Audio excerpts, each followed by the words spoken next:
Selamat pagi semua. Iya, selamat pagi. Oh, ada Haji. Ya silakan lanjut. Itu apa? Di depan itu namanya apa? Haja Zamili. Itu raja orang Yehuda. Hah? Gimana? Haja orang raja. Kalau orang normal mengatakan raja orang Yahuda, ini haja orang Yahuda itu. Ya. Ya, gimana Pak Zamili? Sudah misa hari ini? Ini lagi ngeteh, lagi minum teh. Oh, ngeteh. Nggak misa hari ini. Apa itu? Ah, misa. Misa? Iya, kok nggak misa? Katanya Gereja Katolik. itu. Saya bukan Katolik. Saya Oh, ya dulu setelah saya Katolik lahir sampai menikah. Setelah saya di merantau jauh gereja Katolik, saya masuk gereja yang Protestan, karismatik. oh, satanik. Protestan karismatik. Iya, satanik kan. Korban bayi nggak?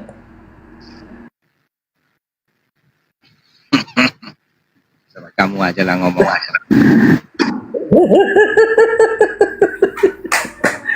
Ya, di karismatik setelah di Katolik memuliakan Bunda Maria, di karismatik memuliakan siapa? Roh Kudus. Kami menghormati semua orang Kristen. Nah, kalau karismatik ya cuman pinjam rahimnya Bunda Maria aja. Kalau karismatik gimana sih? Iya pinjam, tapi tetap kami menghormatinya sebagai orang. Ini ya, orang yang dikaruniai Allah. Nah, pinjam yang itu, berkenan kepada Tuhan. nah pinjam itu kalau pinjam dibalikin nggak rahimnya? Pinjam lewat. Nah, di rental. Pinjam kan rental kan? Minjam lewat. Minjem lewat. Kayak mana minjem lewat itu? Permisi numpang pinjam lewat begitu. Bisa aja. Oh, bisa. Ya. Kok bisa dari Katolik ke karismatik gitu loh? Di karismatik bukannya Bunda Maria itu nggak dianggap, tapi Roh Kudus itu yang ibu, betul nggak? Siapa bilang? Sudah saya bilang tadi, semua Kristen itu menghormati Bunda Maria sebagai orang yang dikaruniai Tuhan. Tuh, orang yang berkenan kepada Tuhan. Kalau Roh orang Kudus, Kristen yang kalau Roh Kudus sama Bunda Maria sama nggak? beda lah. Ibu Bunda Maria kan manusia sama seperti kita ini, cuman karena oleh dia dikaruniai Allah ya itulah. Terus? Kalau dia kan beda, sama dengan Roh Kudus? saya. Roh Kudus Tuhan perempuan katanya. Itu kan ajaran Islam, ada 3 Tuhan. Islam kan Bukan. mengatakan Tuhan Bapa, Tuhan Anak, Tuhan Ibu. Itu Al-Quran bilang kan, ajaran Nggak Islam ada. kan. Kalau di karismatik itu, Keliru itu. Di Islam, Kalau- ajaran Islam mengatakan ada Tuhan Bapa, ada Tuhan Anak, Tuhan Ibu. Kita dari mana Nggak dapat dia itu? nggak ada. Itu karismatik itu. Jadi karismatik itu. Ada itu ajaran Islam itu.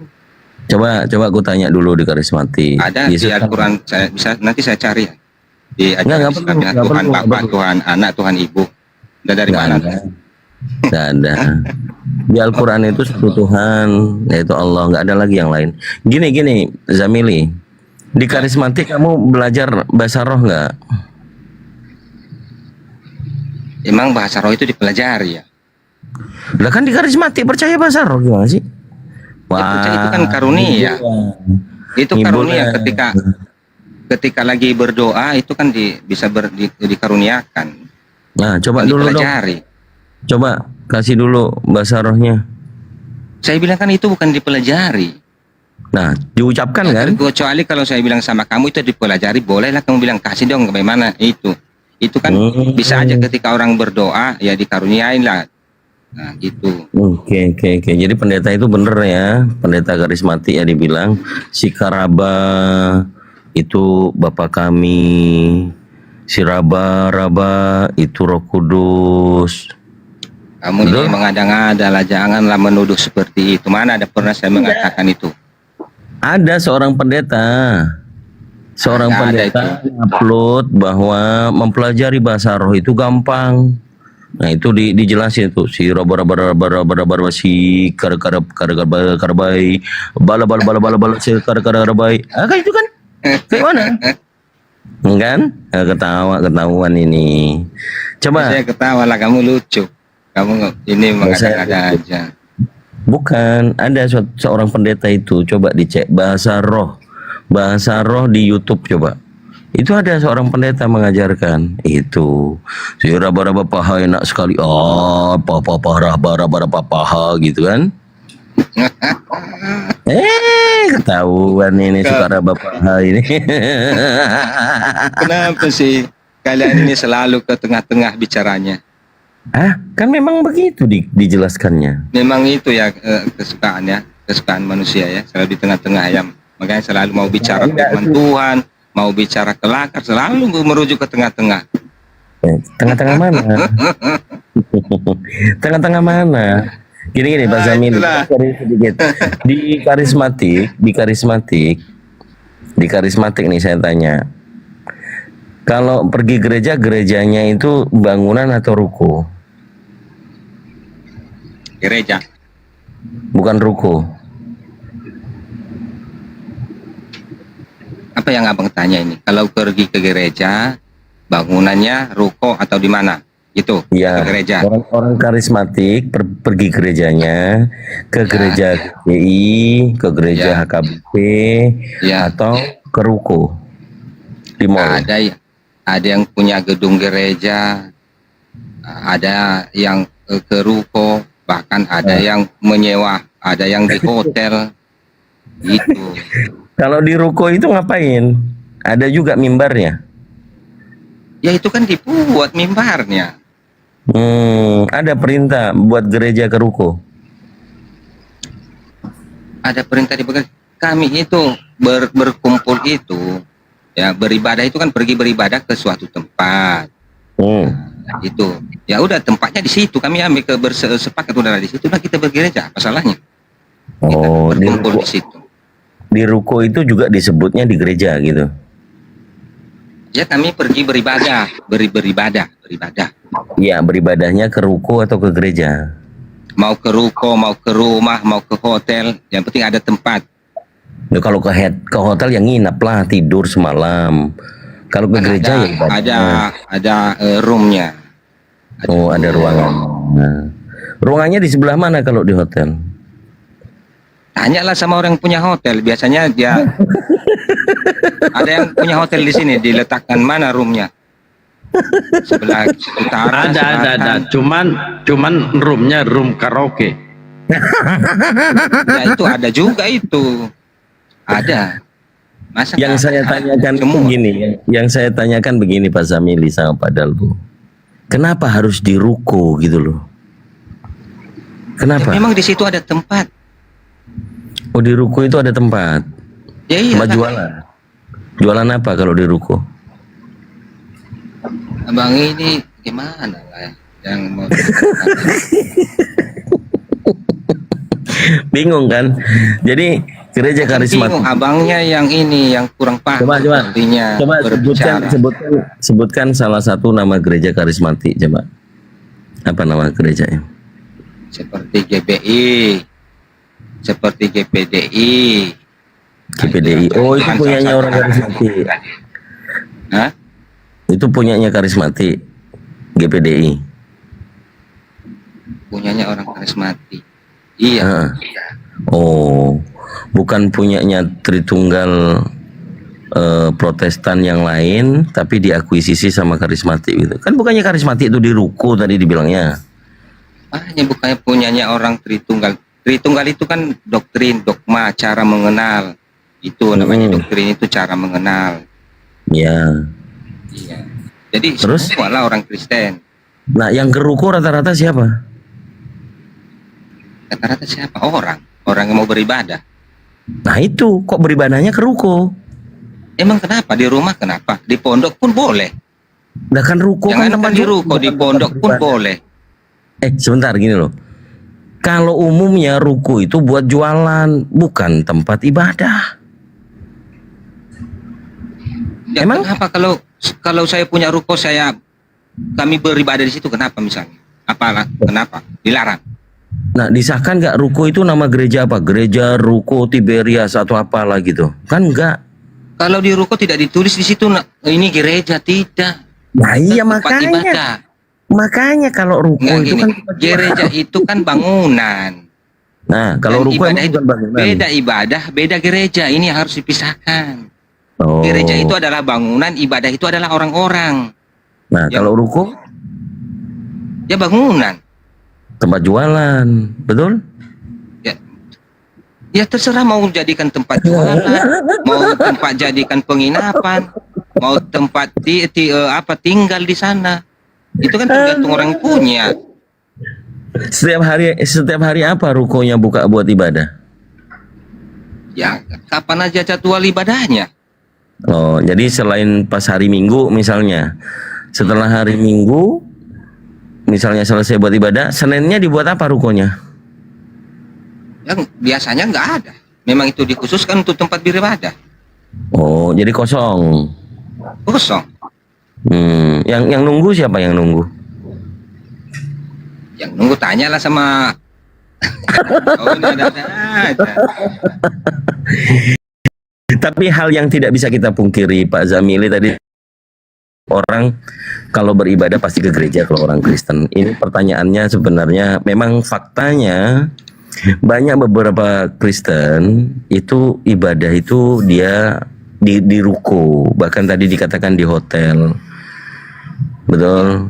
Iya. Nah, kalau Yang penting kalau ada beribadah tempat. Yang penting ada tempat disepakati Aha. kita boleh beribadah di situ. Ya boleh, di mana aja boleh beribadah. nah, izinnya bagaimana? Izin. Iya. Izin itu kan, dan kita mendapatkan izin itu kan karena ada bangunan kan, gitu kan.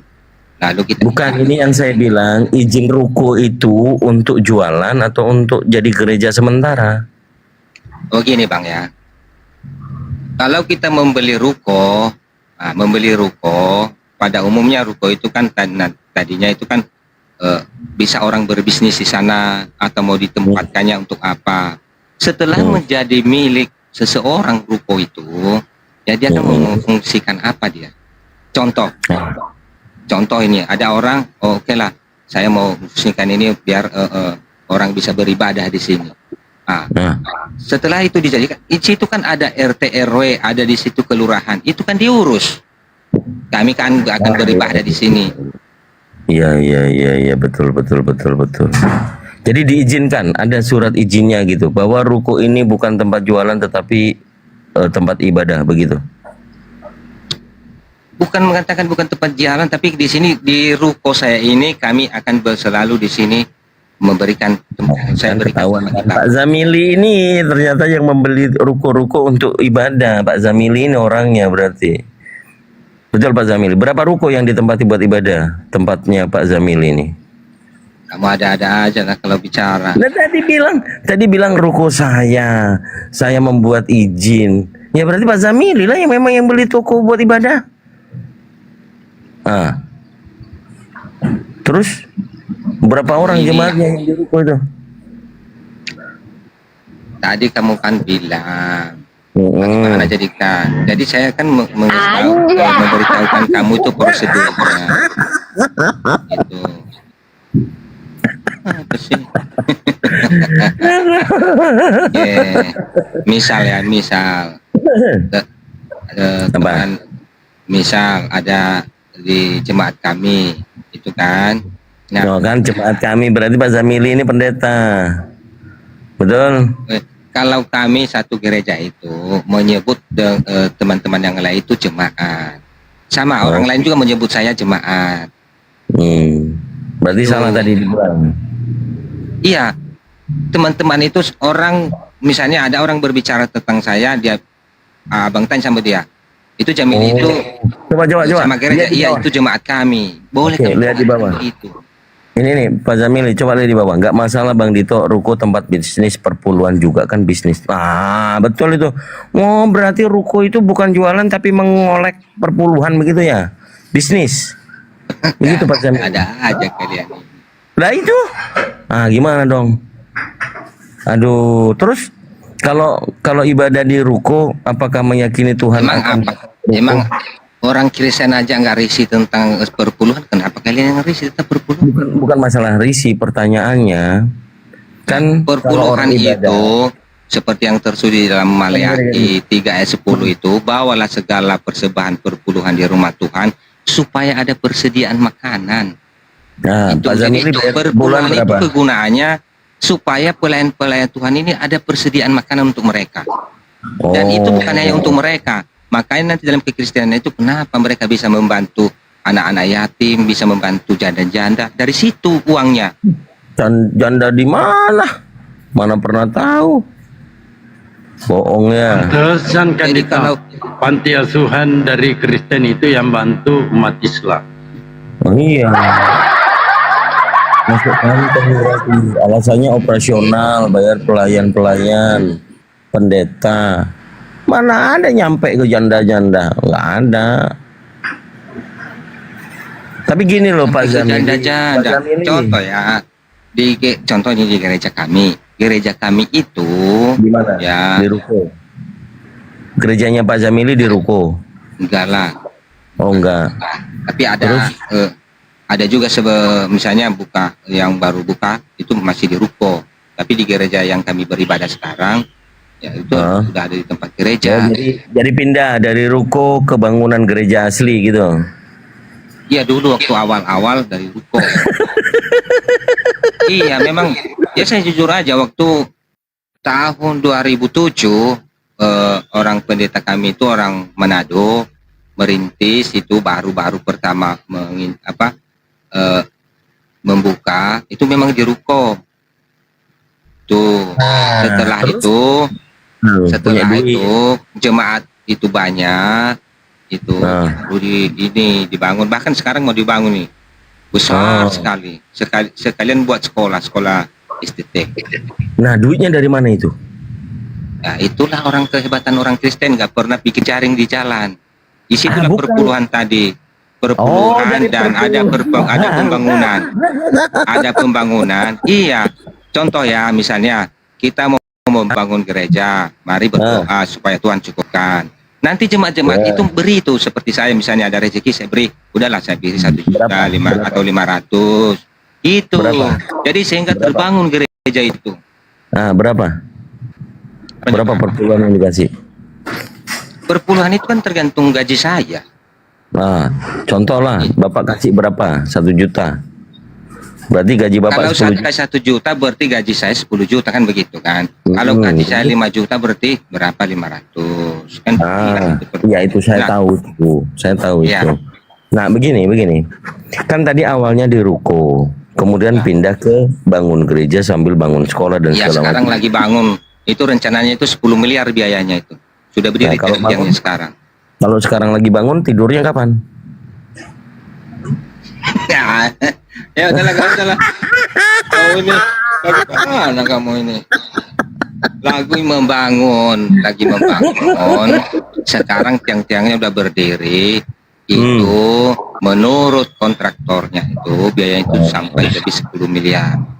Oke. Mana uangnya ya? Ya pasti nanti Tuhan cukupkan itu dari jemaat-jemaat. Pasti jemaat diberkati Tuhan. Dan itu bisa Kenapa gini. Kenapa jemaat bisa bayar? Maksudnya? Kenapa jemaat bisa bayar perpuluhan? Ya kan sudah bilang tadi Maleakhi 3 ayat 10 ya yang salah. Ya kan jemaat gereja atau orang-orang yang beribadah di gereja itu kan bukan suku Lewi. Bukan suku Lewi. Iya, kalau di Maleakhi kan suku Lewi. Iya, abang itu dulu kan suku Lewi itu mereka dikhususkan untuk melayani Tuhan kan. Makanya dari suku Israel itu ya suku Lewi yang dikhususkan untuk melayani di rumah Tuhan. Maka Oke. dari semua kesebelasan suku yang lain itu diwajibkan memberi persepuluhan. Nah sekarang kami Kesebelasan. percaya pelayan-pelayan Tuhan itu Kesebelasan. mereka nggak bekerja. Karena mereka tidak bekerja, dari mana mereka dapat makan? Tentu kan dari orang-orang beriman ini. Masalahnya begini, kalau suku Lewi itu katamu memuliakan menjadi pelayan Tuhan. Nah, suku Lewi ini kan Bani Israel. Emang Tuhannya sama yang dilayani suku Lewi dengan jemaat Kristen? Abang Jawab tadi dulu. kan bilang itu kan mereka bukan suku Lewi. Kan abang begitu kan ku bilang. Iya, tapi kamu Abang membenarkan. bilang. Makanya saya jelaskan Iya, dulu. penjelasan. Memang asal usul perpuluhan itu dulu yang untuk orang-orang suku Lewi. Karena suku Lewi ini mereka tidak memiliki tanah, tetapi mereka dikhususkan untuk melayani. Kan begitu. Ya, melayani siapa? Makanya, Ya, melayani siapa? di rumah-rumah Tuhan waktu itu di Oke, sinagog. melayani Tuhan. Apakah Betul. rumah Tuhannya suku Lewi dengan rumah Tuhannya orang Kristen sama? Beda, mereka itu sinagog. Kalau Medan kenapa ikuti? Mengatakan sama ini ya. Menurut kitab Hosea pasal 2 nomor 16, Tuhannya di perjanjian lama mengatakan, demikianlah firman Tuhan, engkau akan memanggil aku suamiku. Gimana tuh? Ayo. Nah, bentar, di mana? Kita buka dulu. Dibuka. Wah, ini seru ini, menarik ini teman-teman, di tap-tap, di repost ya, di share. Nah, ini kalau orang udah masuk perangkap setan begini nih, ikut-ikutan setan nih. Nah, ayo. Hosea pasal 2 nomor 16. Ayo. Gimana tuh? Di situ firman Tuhan mengatakan, ada Bro Arum juga. Ayo Bro Arum. Selamat pagi. Tolong dibantu ini jemaat dari karismatik. Dia bilang Tuhannya suku Lewi dengan Kristen sama. Nah, sekarang di perjanjian lama itu kitab Hosea pasal 2 nomor 16, dimintanya kalian memanggil dia bukan bapa, melainkan suamiku. Gimana itu? Silakan. Sama sebenarnya sih, sama aja sih, Kang Lito, cuman beda penyebutan aja, karena kan sebelumnya itu di perjanjian lama kan, kita kan Iya. Kristen menggunakan perjanjian baru. Ya, makna tadi demikianlah firmanku kepadamu, firman Tuhan nih. Kan perintahnya, engkau akan memanggil aku suamiku gitu. Ayat berapa tadi? Itu perjanjian 16. lama, perjanjian lama Berapa? suku Lewi kan. 11, 16. 16. Oke, bentar ya. Kan sudah digenapi di perjanjian Maka dia baru. Maka pada waktu itu demikianlah firman Tuhan. Oke, engkau akan memanggil aku suamiku dan tidak lagi memanggil aku Baalku. Kenapa? Sebut nanti Baal bangun. Aduh, Baal buka Oke, mic bahaya. enggak, apa pertanyaan di sini biar saya jelaskan. Pertanyaan saya itu kan firman Tuhan perintah. Kenapa kok nggak panggil Tuhanmu suamimu? Udah ya. Saya jelaskan ya, dengarkan ya. Heeh. Pada masa itu, bangsa Israel itu mereka jatuh pada penyembahan berhala. Itu yang disebut Baal. Mereka sudah jauh daripada Tuhan. Mereka sudah tidak mau lagi patuh kepada Allah yang mereka sembah itu. Maka datanglah firman ini. Datanglah kepada firman ini. Firman ini menjanjikan kepada mereka bahwa suatu kelak nanti mereka tidak lagi patuh kepada Baal ini. Bahkan mereka akan menyebut Allah itu adalah, dalam iman kekristenan, suami itu adalah pelindung. Mereka akan dikatakan di sini sebagai suami, artinya mereka nanti akan memanggil Allah itu sebagai suami, artinya sebagai pelindung mereka. Itu arti kalimat di sana yang dipakai. Iya, Yang itu. firman Tuhan di situ perintah atau bukan? Perintah apa bukan? Ini kan firman ini datang kepada bangsa Israel pada saat itu menegur mereka karena mereka pada saat itu menyembah berhala. Iya, apa Mereka bedanya sudah jauh. suku Lewi tadi itu kan membayar perpuluhan, kan samanya. Ini Kenapa jauh beda? lah, ini nggak ada seperti tadi kalau soal perpuluhan itu, makanya saya bilang tadi perpuluhan itu ada di Maleakhi. Saya buka di Maleakhi ya. Sebentar. Tahu, Bani Israel, bangsa Israel kan termasuk. Ya, sebentar. Tahu, Bani Israel, bangsa Israel kan termasuk suku Lewi kan, betul? Enggak, biar lebih jelas apa itu perpuluhan. Gimana? Ini nggak ada nyambung perpuluhan yang itu di situ, itu tentang penyembahan berhala tadi itu. Nah, kalau di Maleakhi 3 ayat 10 ini perpuluhan itu, bawalah segala persembahan perpuluhan itu ke dalam rumah perbendaharaan supaya ada persediaan makanan di rumahku, dan ujilah aku, firman Tuhan semesta alam, apakah aku tidak membukakan bagimu tingkap-tingkap langit dan mencurahkan berkat kepadamu sampai berkelimpahan. Jadi supaya nyambung pertanyaanku, Hosea 2 nomor 16 jelas-jelas di situ dikatakan, demikianlah firman Tuhan, engkau akan memanggil aku suamiku. Kamu mengikuti itu tidak? makanya tadi kan saya kasih tahu sama kamu itu konteks ayat itu, kenapa datang ayat itu. Datang ayat itu konteksnya pada saat itu bangsa Israel lebih percaya kepada berhala-berhala. Lebih percaya berhala-berhala. Lalu datanglah firman itu mengingatkan mereka dan memberikan janji kepada mereka bahwasanya mereka akan jauh di sana, ya. Dan mereka akan nanti tidak lagi percaya kepada Baal-Baal itu. Mereka akan percaya kembali kepada Allah. Bahkan mereka mengatakan Allah itu sebagai suami. Di dalam iman kepada suami adalah pelindung. Artinya mereka akan memanggil Allah itu sebagai pelindung mereka.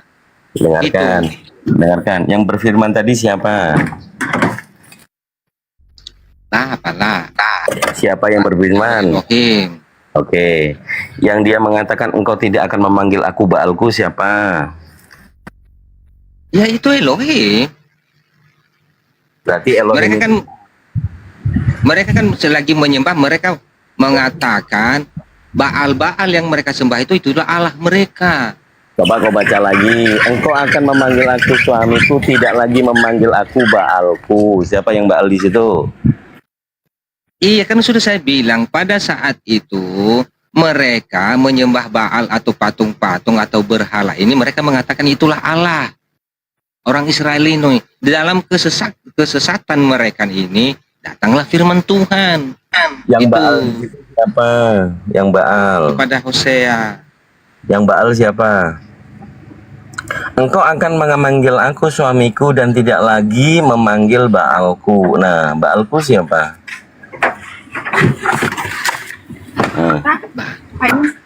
Mereka menganggap Baal itu adalah Allah. Yang berfirman siapa? Ya makanya ada kalimat itu, kau tidak akan lagi memanggilku Baalku. Nah, siapa yang Baal berarti? Siapa yang Baal berarti? Contoh ya, abang bilang, ini contoh ya, Allah SW itu sesembahanku, tetapi datang firman Tuhan kepada Anda, suatu saat nanti kamu tidak akan pernah lagi mengatakan firman Allah SWT itu Allahku, gitu, atau Tuhanku, sama dengan begitu. Coba Pak Arom, Pak Pendeta Arom, coba supaya tidak gagal paham ini jemaat ini. Iya, nggak paham kan, kamu hanya mau mutar-mutar aja, mau cari kemenangan, padahal sudah dijelaskan. Bukan saya mau menang kalahan. Kristen tidak pernah menang. Ya, kan sudah saya jelaskan. Ya, dengarkan dulu. Pada masa itu karena mereka menganggap Baal yang mereka sembah itu adalah Allah. Ya, diam dulu dong gantian. Diam dulu dong gantian. Di situ gantianlah yang lain. Ya. Di situ tertulisnya, demikianlah firman Tuhan, engkau akan memanggil aku suamiku. Akunya siapa? Tuhan. Dan engkau tidak lagi siapa? aku. Kang Dito. Nah, engkau di situ adalah hamba-hamba menurut perantaraan Hosea. Tapi yang saya tanya, engkau di situ siapa? Iya, manusia yang pada waktu itu diberikan firman. ada bangsanya kan di situ. Sebutlah suku apa. Engkau di situ siapa? Bani Israel. Oke, gitu dong. Nah, yang saya bawa Hmm, itu Tuhan berfirman, dia bilang akan meminta kepada manusia itu yang di berfirman situ ke itu berfirman ke manusia. Nggak mungkin lah ke hewan. engkau di situ siapa? Itu di situ Hosea bersama dengan Bani Oke. Israel. Oke, firman Tuhan Kata untuk manggilnya apa? Hosea ya. Jadi perintah di situ apa gitu loh Pak Pendeta Rom. Perintahnya apa? Gini. Apa perintahnya? Gini, Kang Dito ya. Ya, Itu kan untuk bangsa Israel, ya manusia bukan? tapi nggak untuk seluruh umat manusia. Nah. Konteksnya, pahamin dong. Itu datang. Apakah Tuhan berfirman itu untuk lokal? Enggak juga lah. Loh, ketetapan Tuhan itu tidak seterusnya kan? Terbukti bahwa zamannya Musa ya ada ketetapan untuk Nabi Musa. Nah, disinilah tadi ilmunya buat Pak Zamili. Kalau dikatakan Tuhan di perjanjian lama itu lokal hanya untuk Bani Israel, maka perpuluhan tadi nggak ada hubungannya. Kamu nggak nyambung tentang penjelasan Abang Aron ini, Bapak Aron ini nggak nyambung kamu di sana. Dengarkan dia dulu. Satu Datangnya kali, Yesus, dua datangnya dipanggil, Yesus, gini loh. datangnya Yesus menggenapi dari semua hukum. Nanti dulu. Loh, kok Menggenapi nanti dulu. Gitu Kang Dito. Emang Iya. begitu Kang Dito. Iya. Nggak boleh Kang Dito, nggak boleh Kang Dito Sabar. lari-lari. Kan kita yang tahu, kita yang pahami itu. Bukan saya lari-lari, Anda yang terlambat, Pak Rom. Tadi Oke, ya, terlambat ya. Ya udah, saya dengan Pak Zamili membahas tentang perpuluhan. Awalnya yang kita mulai dari kenapa orang itu beribadah katanya gereja padahal ruko gitu loh. Nah, sampailah kita tentang perpuluhan karena adanya tadi dibilang, iya kami pertama di ruko, kemudian mengkolek perpuluhan sampai uang organisasi itu banyak, bangun gereja dan juga bangun sekolahan. Nah, dasarnya di mana? Ngambil di Maliahi katanya, suku Lewi yang diwajibkan untuk perpuluhan. Nah, itu kan di perjanjian lama tuh. Nah, saya tanya apa hubungannya? Apakah sama Tuhannya suku Lewi dengan Tuhannya Kristen? Nah, dia bilang sama. Makanya saya kasih dalil yang sesuai dengan perintah di perjanjian lama, Hosea pasal 2 nomor 16. Apa katanya di situ? Firman Tuhan mengatakan kepada bangsa Israel, engkau akan memanggil aku suamiku, bukan lagi memanggil aku Baalku. Gitu loh. Udah. Ini sebenarnya karena yang satu tadi diambil sebagian yang bagus karena untuk perpuluhan. Nah, yang jelek ini ditolak jadinya. Bener gak? Gini loh, Bang. Bukan ditolak, Abang itu kan nggak mau konteks kejadian ketika datang ayat itu. Kenapa? Apa yang terjadi di sana? Itu yang dipelajari. Itu maksudnya Bapak Aron ini. Konteks yang terjadi pada saat itu ketika datang itu seperti apa? Ya gitu. Makanya seperti di Islam kalau kita tanya isi Al-Quran, maka bertanya apa asbab nuzulnya? Itu asbab nuzul. Apa penyebab kenapa firman itu datang? Contoh gini Kang Dito ya. Ya. Kata-kata kafir untuk di luar umat Islam itu kan dulu juga ada konteksnya bahwa pada waktu itu Nabi Muhammad disuruh menyembah bergantian sesembahannya kan gitu. Baru muncullah kalimat kuliah alia kafirun, katakanlah Muhammad kepada orang-orang kafir gitu kan. Baru muncul konteks itu gitu kan. Iya kan Kang Dito. Nah sama, itu pun sama. Jadi ada sebab dan ada akibat. Jadi lihat konteksnya, lihat tujuan dan maksud firman itu datang. Kenapa harus ke surah Al-Kafirun? Sabar. Ya. Kenapa harus ke surah Al-Kafirun? Kalian tahu kalimat-kalimat kafir di luar Islam kan dari ayat itu. Kalau Nabi Muhammad nggak ngomong begitu, kalian nggak tahu kata-kata kafir kan? Iya kan sebelum turunnya surah Al-Kafirun pun di dalam surah Al-Baqarah tentang ya ayyuhal kafirun ada Mana? Tunjukin dari Oh, Bokoro. Surah Al-Baqarah ayat 24, Pak. Bunyinya. Jadi orang yang tidak menerima Al-Quran dan sudah diberikan tantangan untuk membuat semisal satu surah saja. Nah, di ayat 24 itu dikatakan tidak akan mampu, kalian tidak akan mampu. Iya, Maka tapi apakah itu perintah? Apakah itu perintah? Apakah itu perintah? Katakan kepada orang-orang kafir. Bahan dasarnya adalah manusia dan batu. Itu untuk orang kafir. Tapi kan nggak ada perintah di situ untuk mengatakan kepada orang kafir perihal sesembahan kan? Perihal sesembahan untuk orang kafir. Nah, itu justru bagi orang kafir yang menolak Al-Quran, orang kafir itu menutup diri, bukan orang di luar Islam. Kang Dito sebenarnya tahu, tapi pura-pura untuk menghindari. Bukan, karena nggak nyambung dengan apa yang kita bicarakan sama Pak Zami. Kita udah jelaskan perihal Bukan nggak nyambung, Abang. Ini yang nggak perihal nyambung, Bang perpuluhan itu Gini, kita selesaikan dulu yang tadi. perpuluhan itu tidak ada pemaksaan, Kang Dito, tidak ada pemaksaan. Itu Bang perihal Aron ini nggak ngerti dia. Sama dulu. Yang dibahas perpuluhan, yang dipertanyakan Kandito ini perpuluhan untuk Kristen ada nggak perintahnya? Makanya dibawa di Meliaki. Itulah. gini Bang Dalbo. Jemaat memberikan perpuluhan atau persembahan di gereja, itu kan mereka mau memberikan beberapa hartanya mau untuk memberikan, Tuhan. nggak ada Apa urusan salahnya? Yang Apa dipertanyakan salahnya? Kandito, dengarkan.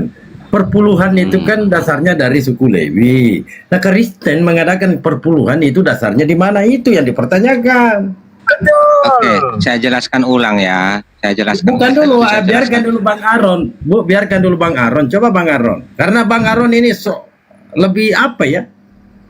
Lebih Yesus dibanding dia. Itu yang dipertanyakan. Jangan gitulah. Yesus itu kan Tuhan kami. Gimana mungkin sama dengan manusia si Bang Aron? Nah, Yesus manusia Bang. Nanti giliran Abang. Gini, Biarkan bro. dulu Bang Aron. Silakan Bang Aron. Gini, Supaya paham, Kang Dito kan Artinya, sebelumnya ketika- di Kristen juga ya. Sabar, ketika Kandito. ada Bang, dengarkan dulu Bang Aron. Ketika ada perdebatan, jangan langsung masuk. Dipahami dulu apa sih yang mereka perdebatkan ini. Loh, Tahu langsung masuk. sebenarnya gini Kang Dalbo. Kang Dito itu tahu, kan dulunya pernah di ke Kristen juga. Sebenarnya dia tahu perihal penggenapan. Tidakkah ada yang bahas penggenapan? Di Katolik Kau itu. tahu. Tidakkah ada Bang yang bahas penggenapan? Cuma Bang Arong yang bahas penggenapan, itu nggak ada. Ya. Di Katolik pun nggak ada perpuluhan. Nggak ada, bro. Sejak kapan di Katolik bayar perpuluhan ada? Nggak ada. Jadi kalau kita mau diskusi, simak dulu poinnya supaya dapat. Nah, Bang Zamili ini mendapat siraman baru karena Bro Arom. Padahal yang kita bicarakan terakhir, siapakah yang berfirman di situ? Yahweh. Apa perintah Yahweh dalam firman-Nya? Engkau akan memanggil aku suamiku. Bukan lagi Baal. Nah, kalau suatu pengakuan nih dalam firman-Nya, otomatis Yahweh ini dulu disebutnya Baal. Kayak mana sih kalian ini? Coba Zamili buka lagi otaknya, berpikirnya yang jernih. Coba dalam firman Tuhan di situ Udah. perintahnya engkau akan memanggil aku apa? Suami. Kayak ini Dan udah saya bicara ya. Dan tidak lagi Sudah. memanggil aku Baal. Nah, Sudah. siapa? Silakan. Jangan sudah Bang, disimak baik-baik. Jangan seperti Pak Pendeta Arom, disimak Sudah saya simak. baik-baik. Oh ya, Abang silakan. Abang Dito ini membaca tetapi tidak mengerti, tidak memahami itu. Membaca tapi tidak mengerti. Maka saya akan jelaskan biar supaya mengerti. Itu. Kenapa ada kalimat itu? Saya sudah jelaskan tadi, ayat-ayat di sana itu kan dibaca. Makanya dibaca semua ayat-ayatnya, ya. Ayat itu tidak serta-merta langsung datang gedebuk dari langit jatuh ke bumi, tidak. Tetapi ada masa itu pada masa itu bangsa Israel ini mereka jatuh pada penyembahan berhala, Baal. Itu. Nah, Oke, makanya siapa yang datang firman itu. Ya, siapa yang disebut Baal di situ? Orang-orang Israel pada saat itu mereka percaya Baal atau sesembahan mereka yang saat itu mereka sebut sebagai Allah. Ya, Itu saya kan. tahu. Baik, baik. Gini Makanya loh, Allah mengatakan nanti kamu tidak akan pernah mengatakan aku lagi Baalku atau Allahku. Bang. Poin yang saya Aku tanyakan, dipanggil terus, telingaku panas ini. Makanya jangan pakai itu nama Baal. siapa itu Baalku itu? Yang dia mengatakan memanggil aku Baalku. Nah, itu siapa itu? Tuhan atau Itu bukan? orang-orang Israel yang mengatakan itu. Koncelot. Dengarkan, engkau akan memanggil aku Aduh. suamiku. Udah pulang kan? Coba dibaca dulu firman Tuhan. Engkau akan memanggil aku siapa? Adalah Suamiku. mau ribuan kali pun dibaca, kamu kan hanya bisa baca tapi tidak mau mengerti. Kau menolak di situ loh. Cobalah baca. Siapa yang baik-baik. menolak? Kan tidak ada saya tolak firman itu, tapi saya jelaskan Iya. sama kamu tentang Isinya apa? kalau di Isinya dalam apa? Islam itu disebutkan asbab nuzulnya, kenapa ayat itu terjadi. Oh, bukan Kenapa tentang hal ada? itu. Coba Jadi baca saya ceritakan baik-baik. ke Anda kenapa kalimat itu ada. Gitu. Baca baik-baik lah Zamili. Coba satu kalimat itu. Masa harus Apa diulang? mau dibaca ulang lagi? Oke, Silakan. baiklah kita dengarkan. Ya, pelan-pelan dibaca. Ayo. Ya. Bung. Oke, supaya Hosea 2 ayat 11. Ya. Nah, bentar, saya buka lagi. Tahu nggak adanya sekte Marsion itu? Ya ini. Jadi Yahweh itu Baal. Ayo. Oke. Aku akan menghentikan segala ini Hosea 2 kan? Ayat 11 kan? 16, wah dari Oh, ayat tadi 16. kita nggak tahu nomornya di mana. Kayak mana sih oten ini? Astagfirullahaladzim. Hosea Aduh. 2 ayat 16. Nggak mungkin lah seberapa ini kita hafal semua ayat-ayat itu banyak sekali. Bukan, makanya dari tadi yang dibahas itu 16, kau ngomongnya Iya udah, sebenarnya. makanya saya pastikan saya tidak serta merta. Oh ini dia ini saya makanya ini ayat 11 kan? Nah, berarti bukan, 16. berarti tinggal buka lagi. Tidak usah memaksakan. Itu Bukan baru sebab kau bilang. hampir 30 menit kita bicara, ternyata dia kutipnya 11, kita lagi membicarakan 16. Udah berapa kali saya baca tadi ayat 16 ini? Coba aku baca pelan-pelan. Maka pada waktu itu demikianlah firman Tuhan. Engkau akan memanggil aku suamiku. Gitu ya. Dan tidak lagi memanggil aku Baalku. Jangan ketawa dulu, tahu nggak? Siapa yang mengatakan ini? Jadi Dan Tuhan tidak itu lagi nggak mau memanggil dipanggil aku. Baal. Di situ Tuhan itu tidak mau dipanggil Baal, tapi minta dipanggil Iya, karena suami. bangsa Tolong Israel pada saat itu, juga nih Baal orang. itu percaya itu Allah. Allah dari Hong Kong. Tadi dulu. Di situ siapa yang menyatakan dirinya tidak lagi memanggil aku Baal? Siapa? Ya Siapa Bapak coba? Allah. Ya iya berarti itu Baal. Yahweh itu Elohim. siapa? Yahweh berarti. Kamu Benar tidak contoh, kamu tidak akan memanggilku lagi Baalku karena mereka pada saat itu. berarti dia itu Baal yang dipanggil oleh orang Israel. Aduh, karena tidak apa? Bagaimana pengertian Anda ini? Sederhana kalimat ini. Yang sederhana sekali bahwa yang dipanggil oleh Bani Israel Baal itu adalah Yahweh. Yahweh yang mengaku engkau tidak lagi memanggil aku Baalku. Contoh abang, begini ya, biar saya buka pemikiran contoh. Saya kayak mana si Oten nih pagi-pagi. Aduh, nguras tenaga kita untuk nyadarin ngasih obat supaya berakal. Itu Tuhan di situ tuh. Iya, mereka memanggil dia itu Baal seperti Baal itu Allah. Makanya dia mengatakan kamu tidak akan memanggilku lagi Baalku. Nah itu siapa yang dipanggil Bani Israel Baal?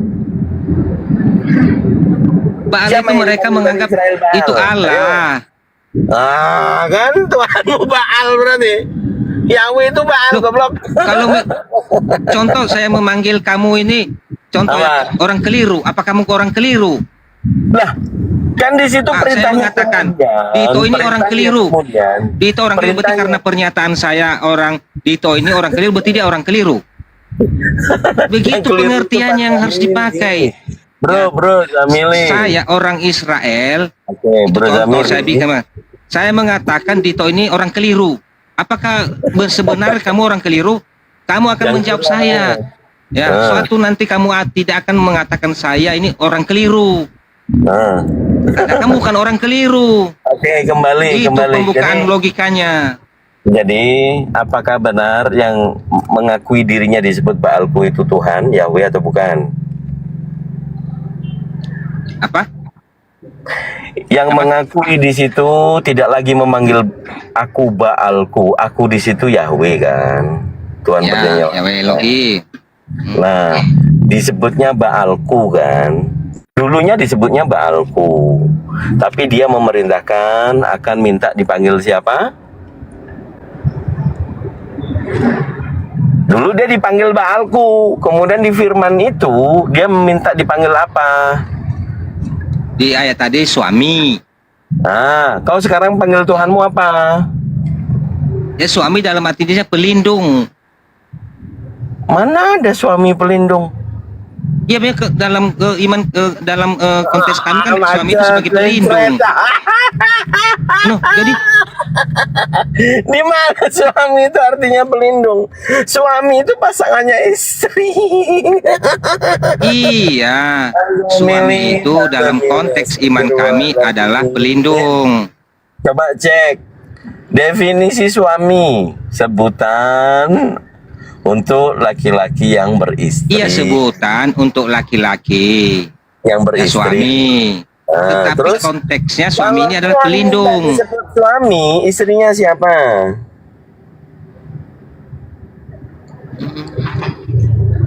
Ayo. Pintar orang Islam inilah. Susah pintarnya sampai sekarang. Tidak, Bang. Itu sederhana pertanyaan Bang Kandito. Nah, kalau kita merujukkan dalil-dalil, tadi kan perjanjian lama, sekarang perjanjian baru. Nah, sedangkan dalam perjanjian baru itu, Yesus dikatakan anak sulung yang dipersembahkan. Nah, Baal juga, Bang. Mitologi Yunani, Baal juga memiliki yang hal-hal buruk. Dan di dalam Alkitab itu digambarkan sebagai dewa jahat. Kepada siapa para penyembah akan mempersembahkan korban putra sulung. Nah, yang dikorbankan di dalam perjanjian baru itu siapa sebagai putra sulung? Firman yang menjadi manusia itu. Iya, sebutkan aja namanya, siapakah sosok yang dikorbankan sebagai putra sulung?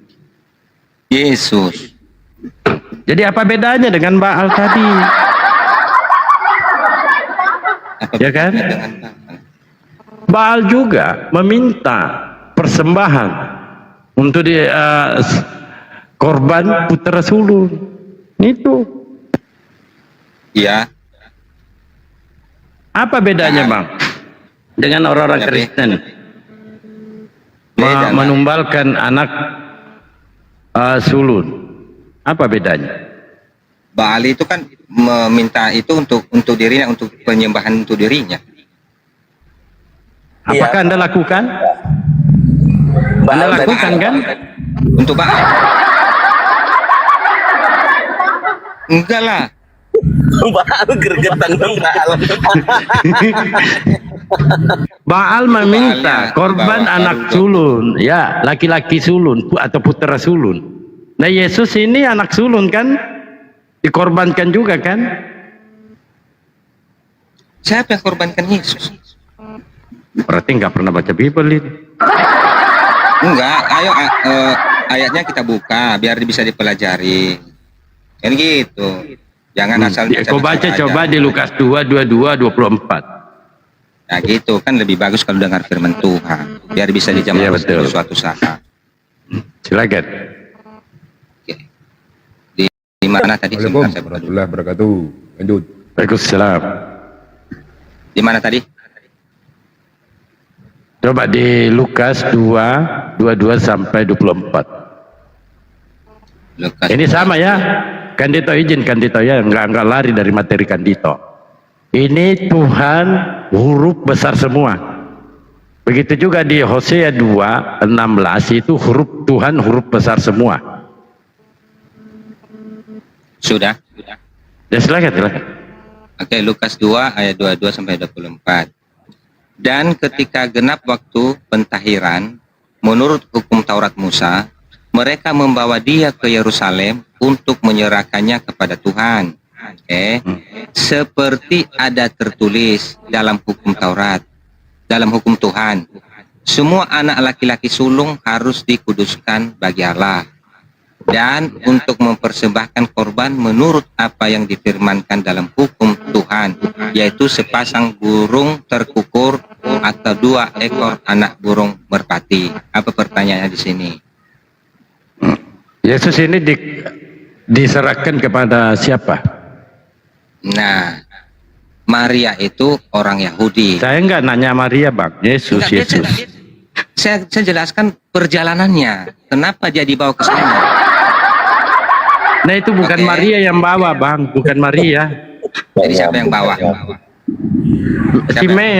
Simeon. Dibawa kepada Simeon. Imamnya Simeon, bukan ini, Simeon dan Hana yang bawa. Maria itu anaknya Maria, Yesus. Dibawa ke Mesir. Paham gak, Bang? Simeon itu adalah imam. Maria membawa anaknya itu ketika dia baru lahir, dia bawa ke Mesir, bukan ke Yerusalem.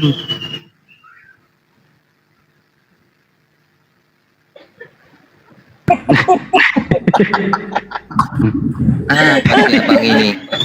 Oke. Justru Rahman, coba baca itu di Lukas Bang, 2, boleh di Lukas sebentar, 2:21. Kan sudah dibaca. Ini kan tentang cerita Yesus. Siapa yang menyerahkan di Tentang situ? Yesus. Iya, siapa yang membawanya? Yang bawanya kan Maria. Dibawa ke Bukan Simeon. Maria, Simeon.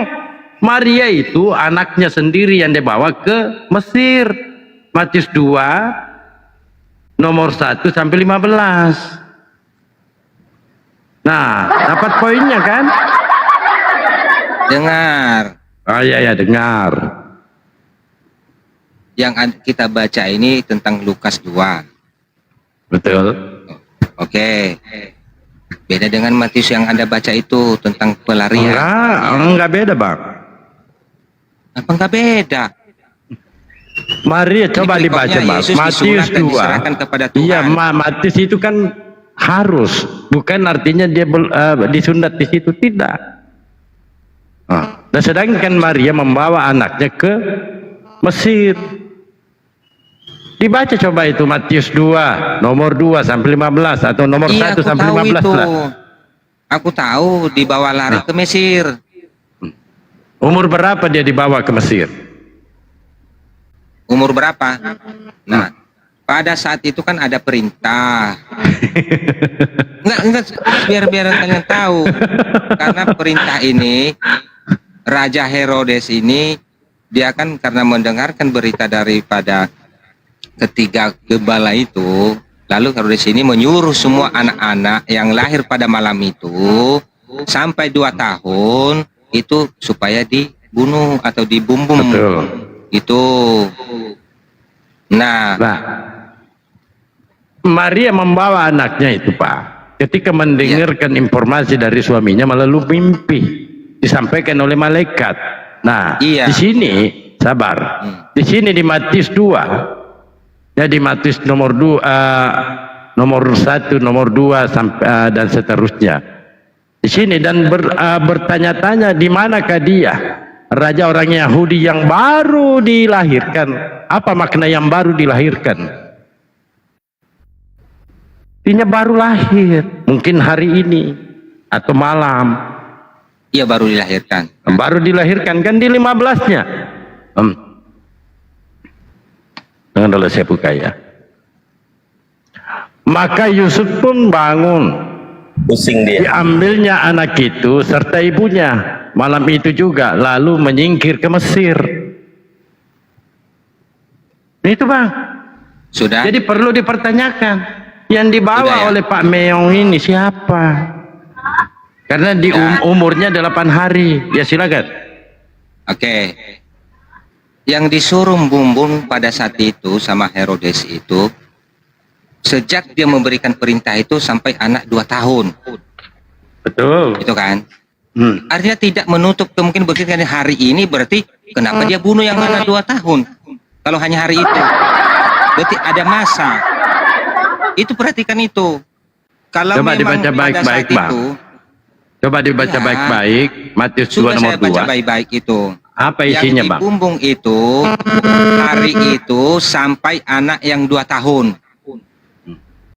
Yesus dibawa apakah dia umur 2 tahun?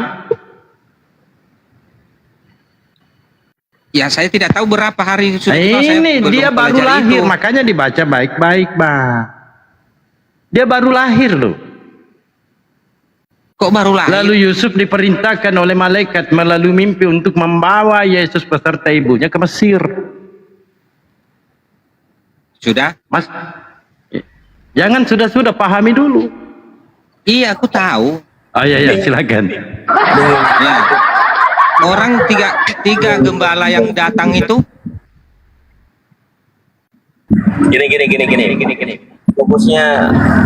Fokusnya adalah perintah malaikat Pak Yusuf itu hendak langsung membawanya ke Mesir. Lalu yang diserahkan tadi itu, yang disunat kemudian diserahkan kepada Tuhan hari ke-8, itu siapa? Yesus. Lu yang dibawa ke Mesir waktu dia lahir siapa? Yesus. Tapi ini kan Yesus. kalian kan mengerti yang kalian pahami di sini. Mampir dulu Nah, untuk dengar disunat. dulu. Yang kalian pahami di sini, karena ada kalian berarti begitu lahir langsung dibawa pergi. Itu kan masih datang itu orang-orang dari timur, gembala. Gimana? Tahu nggak orang gembala datang? Bukan orang gembala, orang Majus. Majusi. Ya orang Majus itu kan gembala-gembala domba. Ya, Orang kan Majus itu yang datang. Ya, kan itu rentetan peristiwanya. Setelah malaikat bilang Nah, kepada bukan berarti Yusuf, waktu itu karena Yusuf suruhnya mendapat pergi mimpi ke itu begitu Mesir, lahir langsung membawa lari. Maria dan Tidak begitu. membawa anaknya dan ibunya. Buktinya, Gimana sih ini? buktinya mereka tidak langsung lari itu, tidak pergi. Ya, datang Langsung lagi orang-orang Bang, dari Majus makanya itu. dibaca Abang Samili, dia pergi ketika orang Majusi berangkat kembali, dia langsung dibaca di 13, 14, 15. Nah poinnya tadi di situ nomor 2. Nah setelah orang-orang Majus itu berangkat, nampaklah malaikat Tuhan ke hadapan Yusuf dalam mimpi, ya, dan berkata, bangunlah, ambillah anak itu serta ibunya, larilah ke Mesir dan tinggallah di sana sampai aku berfirman kepadamu, karena Herodes akan mencari anak itu untuk dibunuh. Itu loh.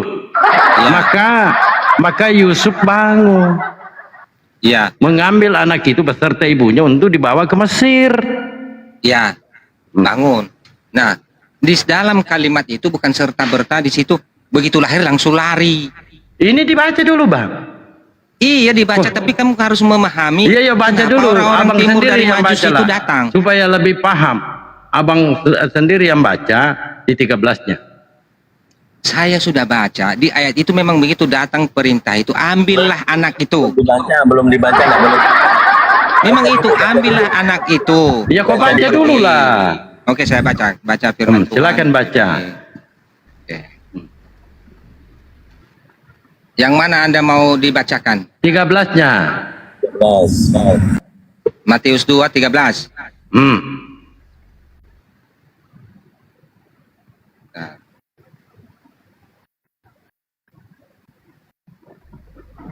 Setelah orang-orang Majus itu berangkat, nampaklah malaikat Tuhan kepada Yusuf dalam mimpi dan berkata, bangunlah, ambillah anak itu serta ibunya, larilah ke Mesir dan tinggal di sana sampai aku berfirman kepadamu, karena Herodes akan mencari anak itu untuk membunuh dia. Itu lalu ayat 14. Maka Yusuf pun bangunlah, diambilnya anak itu serta ibunya malam itu juga, lalu menyingkir ke Mesir dan tinggal di sana hingga. Iya. Jadi kenapa?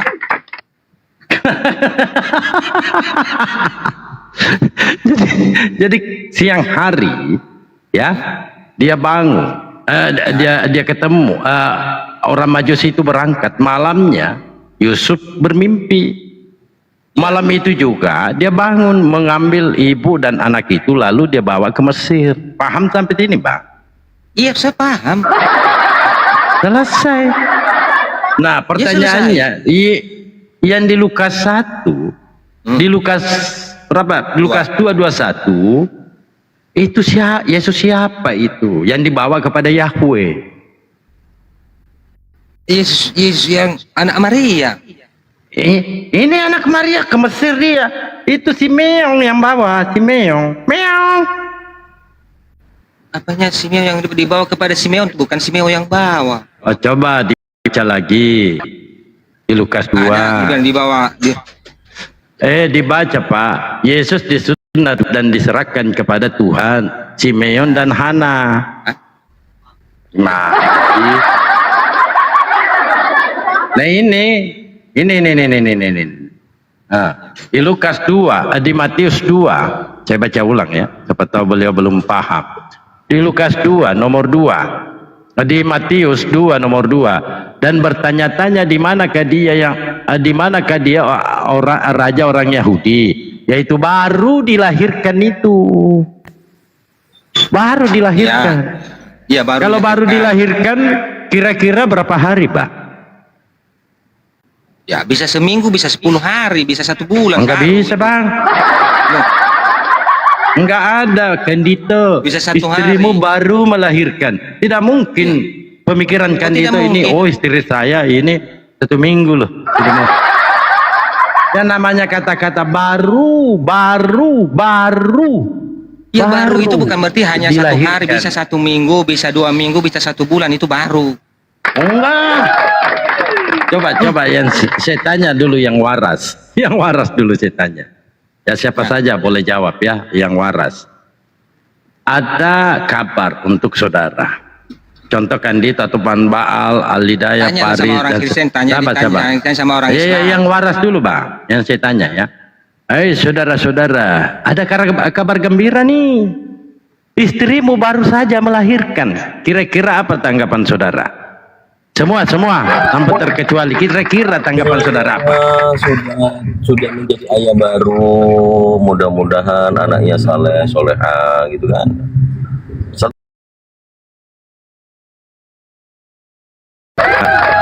Ini yang waras ini. Iya, warasnya, tapi tidak waras. Jadi begini ya. Begini ya. Saya bukannya begini. Saya ini hanya contoh Bang Dito ya. Bang Hida. Nah, mana rumahnya si Dito yang baru melahirkan itu? Itu kacang-kacang sama dia.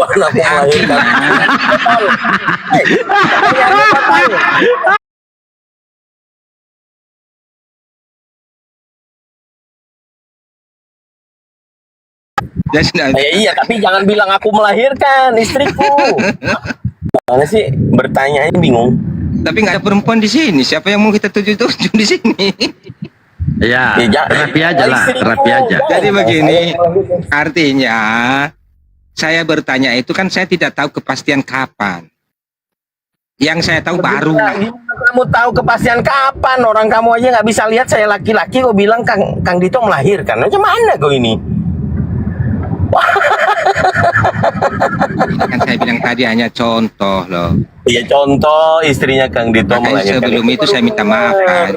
Saya bilang minta maaf ya. Ini kan dicontohkan Gak enak kalau kita sebut-sebut perempuan nanti di sini. Iya, istrinya Kang Dito gitu. Di mana rumahnya Kang Dito? Katanya istrinya melahirkan, baru melahirkan. Itu yang betul. Kok bertanya aja bingung, kok bilang aku perempuan. Bukan bingung, saya kan tidak mau nanti kamu malah tersinggung menyebut istrimu. Oh, bukan, Itu yang saya jaga. bukan. Kalau istri saya ya itu Pak. Itu benar pertanyaannya, istrinya Kang Dito melahirkan. Itu. Nah, Kalau ketika saya tulis itu bertanya enak. itu kepada Hida, artinya kan saya tidak tahu kepastian kapan. Siapa Yang saya Hida? tahu baru. Nggak ada Hida Itu. di sini. Yang mana? Yang mana Itu ada ada Bu di- Hida? Ada Hida di itu yang di bawah, di bawahnya. Bang. Oh, Bang Al Hidayah. Astagfirullah.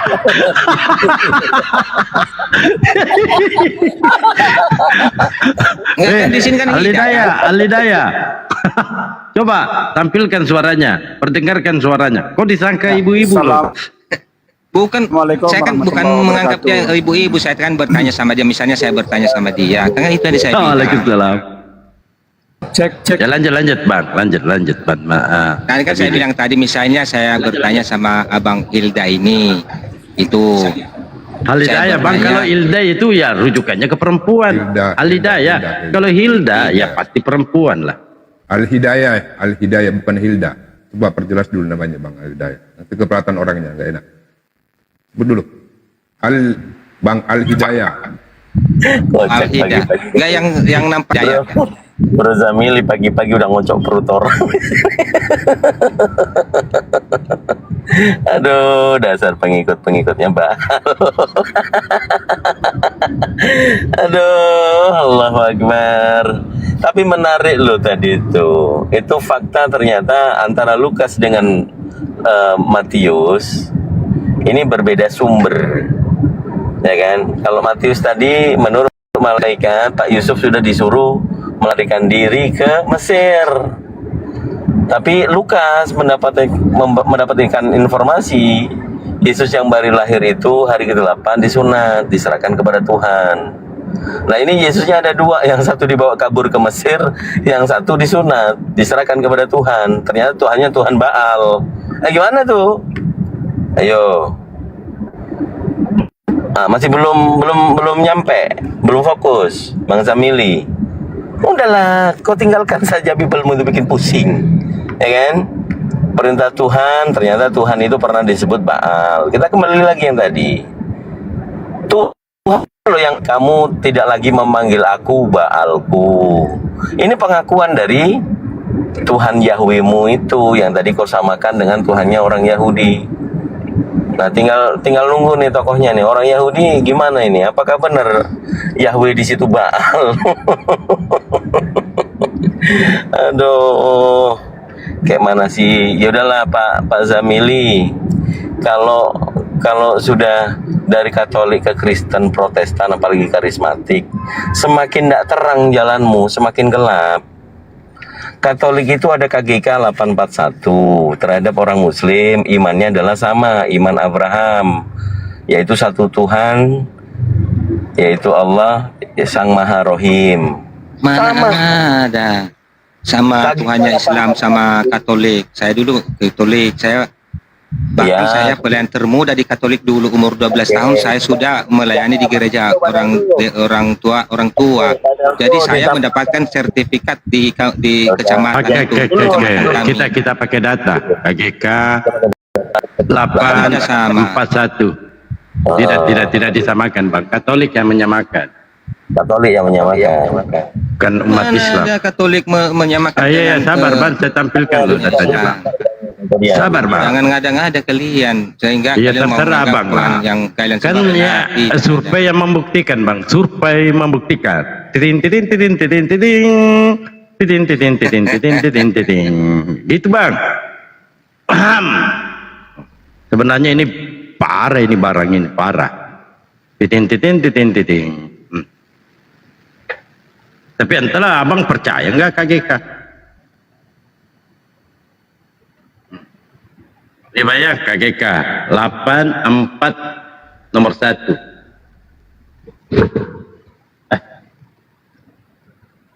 Mana ini? Tunggu dulu. Mic-nya ini loh.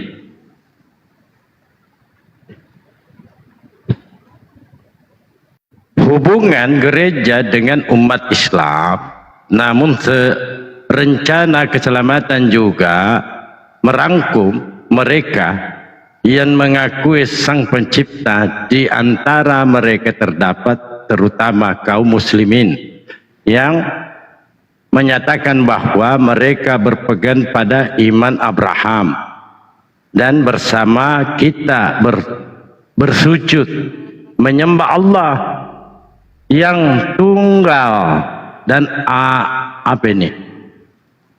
maha rahim, yang akan menghakimi manusia pada akhir di hari kiamat. Ini sumbernya dari KGK 841. Kenapa Bang? Apa itu? Silakan.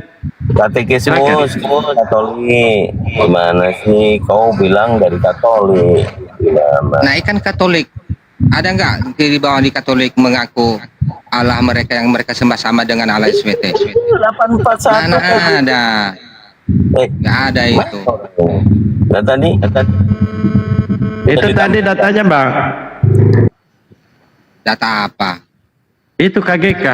KGK Apa itu 841. KJK? Bukan Katekismus. KJK Bang. Wah, ini nyamar Katolik berarti. Nyamar dia. Yang kamu hadapi sekarang ini, yang kamu hadapi sekarang ini adalah orang Katolik yang levelnya Romo. Jangan kau di. Ya udah panggil orang Katolik benar-benaran. Dia mengaku nggak Allah, Tuhan yang mereka sembah itu adalah sama dengan Allah SWT. Tidak akan ada itu. KGK 841 tadi itu kan ada data. Apa sih ini orang? Ayo ngaku-ngaku ya. Naikkan orang Katolik. Ada nggak orang Katolik di sini? Tapi takutnya Saya mantan Katolik. tidak ada. Saya mantan Mantan Katolik. Katolik. Iya. Oh, berarti abang Kristen dulu ya? Dulu sampai sekarang keluarga besar saya masih Katolik. Oh, bisa abang nggak baca 1 Timotius 4:1? 1 Timotius itu tulisannya Paulus. Makanya abang pantas lah. Bukan KGK itu. Gini. Kau katanya kau dari Katolik. Menurutmu Paus pertama itu siapa? Paus pertama. Heeh. Saya lupa siapa Paus pertama. Memang kau tukang bohong. Iya memang saya dari lahirnya Memang saya tidak katanya, Katolik memang lagi katanya. di kota ini dulu awalnya karena gereja Katolik sangat jauh. Maka saya datang ke gereja yang lebih dekat. Aku tanya Makanya sama saya tidak Katolik lagi. Baik, aku tanya Jadi sama saya menikah di Katolik. Kalau gerejamu menikah. dulu jauh, kau terdaftar di paroki mana? Di Nias. Saya kan orang Nias. Orang Nias. Ya, paroki Nias apa? Di paroki Teluk Dalam. Nama gerejanya apa? Nama gereja kami. Di kampung kami. Nama gereja Nama Katolik. gerejanya? Hah? Nama Apa? gereja kami di Katolik dulu di kampung kami gereja Katolik Santo. Santo apa? Ngarang dia nih. Santo Saverius. Saverius. Romonya siapa namanya? Dulu di tahun 97 saya menikah itu, romonya dulu saya lupa namanya, tetapi dia adalah orang Karo. Kepala pastor dulu di Teluk Dalam, di Nias Selatan. Dia orang Karo itu. Baik. Kalau sekarang di Protestan, dibaptis ulang nggak?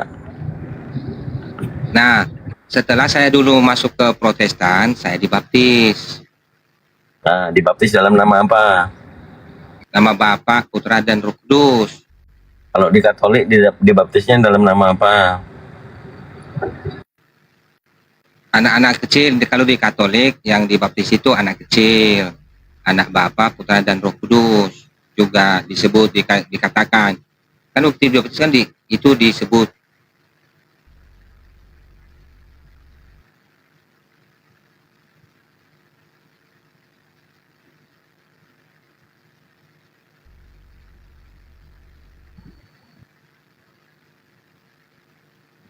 Om, ada suara nggak atau saya nggak ada suara? Ada orang Kristen yang lain yang gantian dulu, soalnya aku mau ini dulu sebentar, mau ke belakang sebentar. Yang lain bang, yang lain sudah ini bang, sudah pada mualaf, sisa abang. Nah, ada malahan kalau statistik di Indonesia ini Islam itu turun terus, Islam yang naik terus. Statistik Islam yang naik terus. mana ada buka statistik sekarang? Yang mana? Islam itu turun terus, Itu contoh artinya kecil banyak aja orang bang. yang keluar dari Islam. Iya, itu kan halusinasi bang, apa masalah lah Bukan kalau halusinasi. Cari kan data. contohnya gini bangku, contohnya ada penggemar Edi Enggak, nanti memberi ada nggak orang Kristen yang sabar lain di dulu sini? bang, Saya mau sabar. saya mau ke belakang sebentar. Kemana bisa ditahan? Enggak perlu bang, ngapain ke belakang Udah, kemana-mana, izin ke sebentar. sini aja. Kamu nggak? Udah ngomong aja lah, saya nggak ada di sini ya.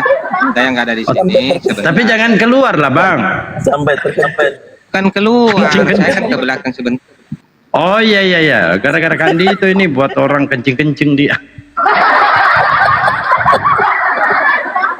Jangan berat-berat lah. Ini orang ini kencing-kencing gara-gara kau.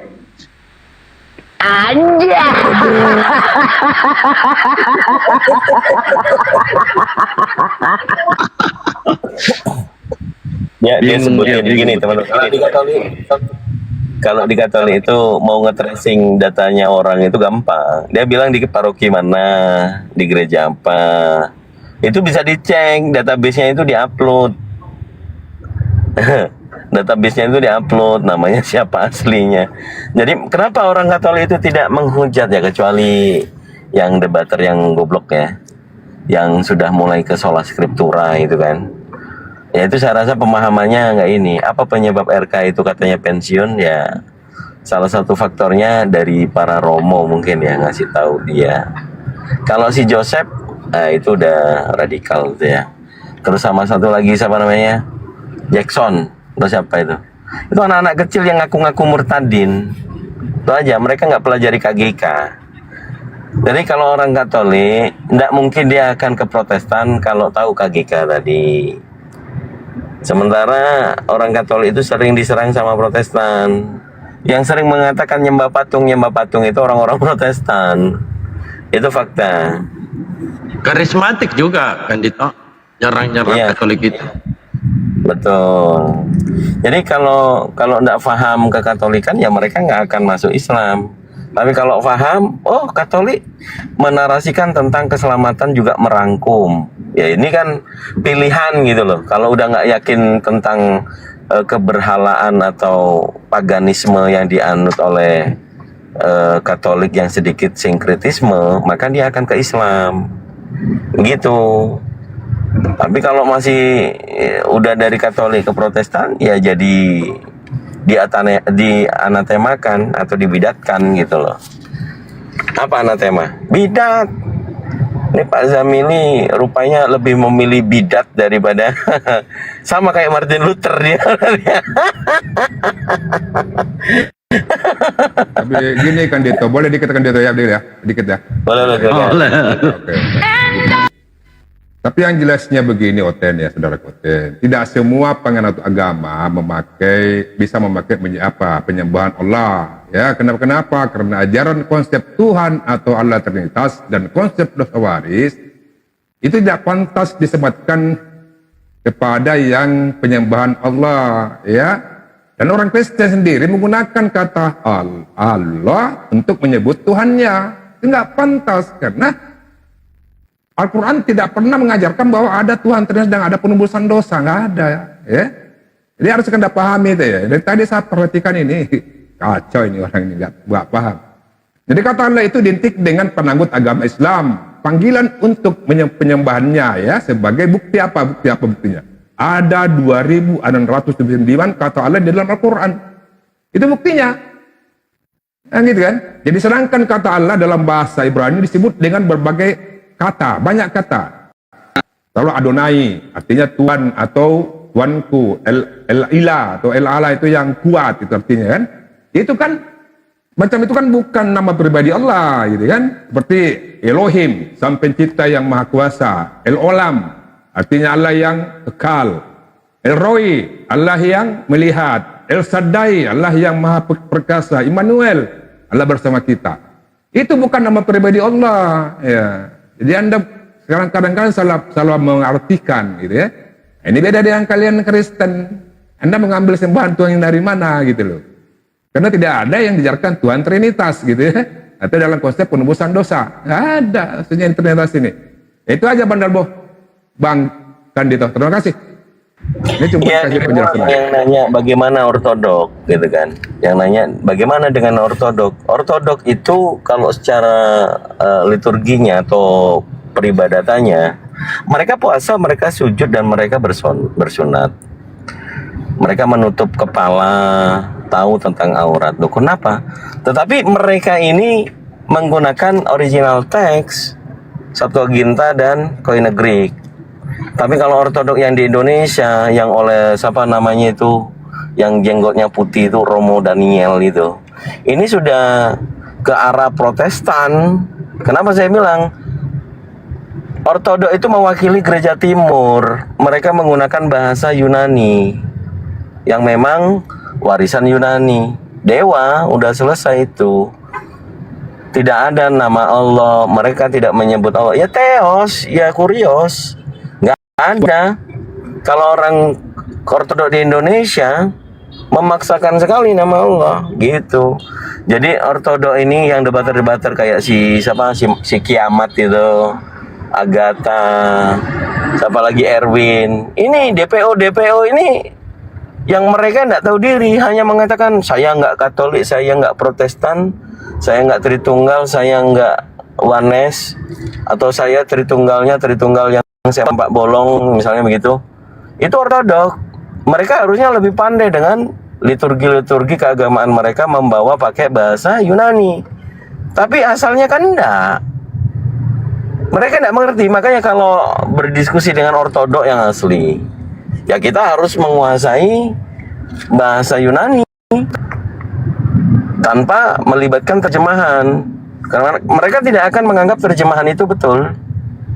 Itu kalau ortodok. Dan kitabnya mereka 78. Kita bahas Makabe pasal 3 Makabe dan 4 Makabe, karena di Katolik itu tidak ada 3 Makabe, 4 Makabe itu tidak ada di Katolik. Yang ada 1 dan 2 saja. Nah, terkait hal itu, contoh 1 Makabe pasal 1 nomor 56. Pak Dalbo bisa baca nggak?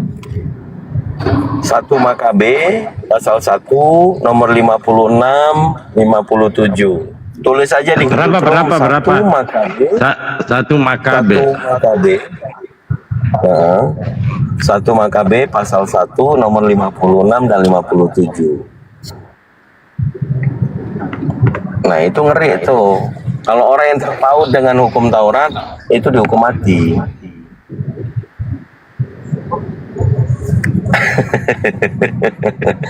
Ngeri kalau kita bicara Katolik dan Ortodok.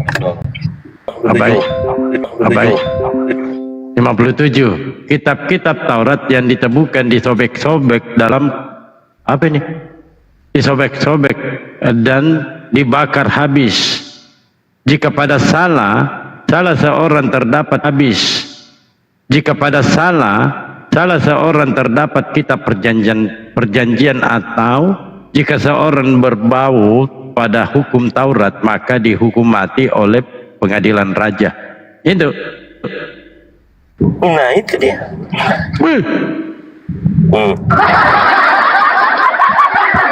Ayo. Wah, Ayo. Ngeri ya. Ya kenapa? Ngeri ya. Ya kenapa? Kenapa buat patung? Ya, alasannya tidak terpaut dengan hukum Taurat.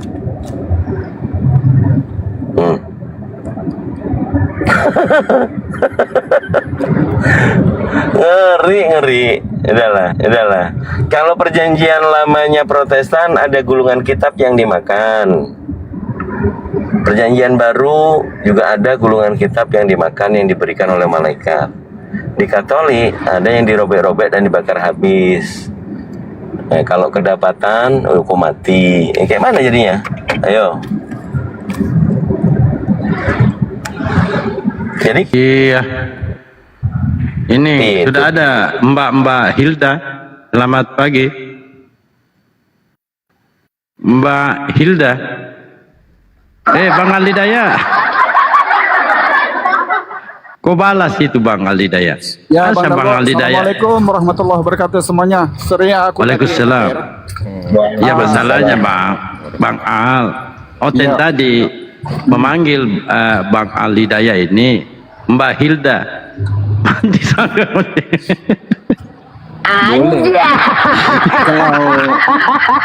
kalau Oten itu daerah Bang Darbo. Kalau mereka daerah kita kan boleh di sesama jenis kalau mereka.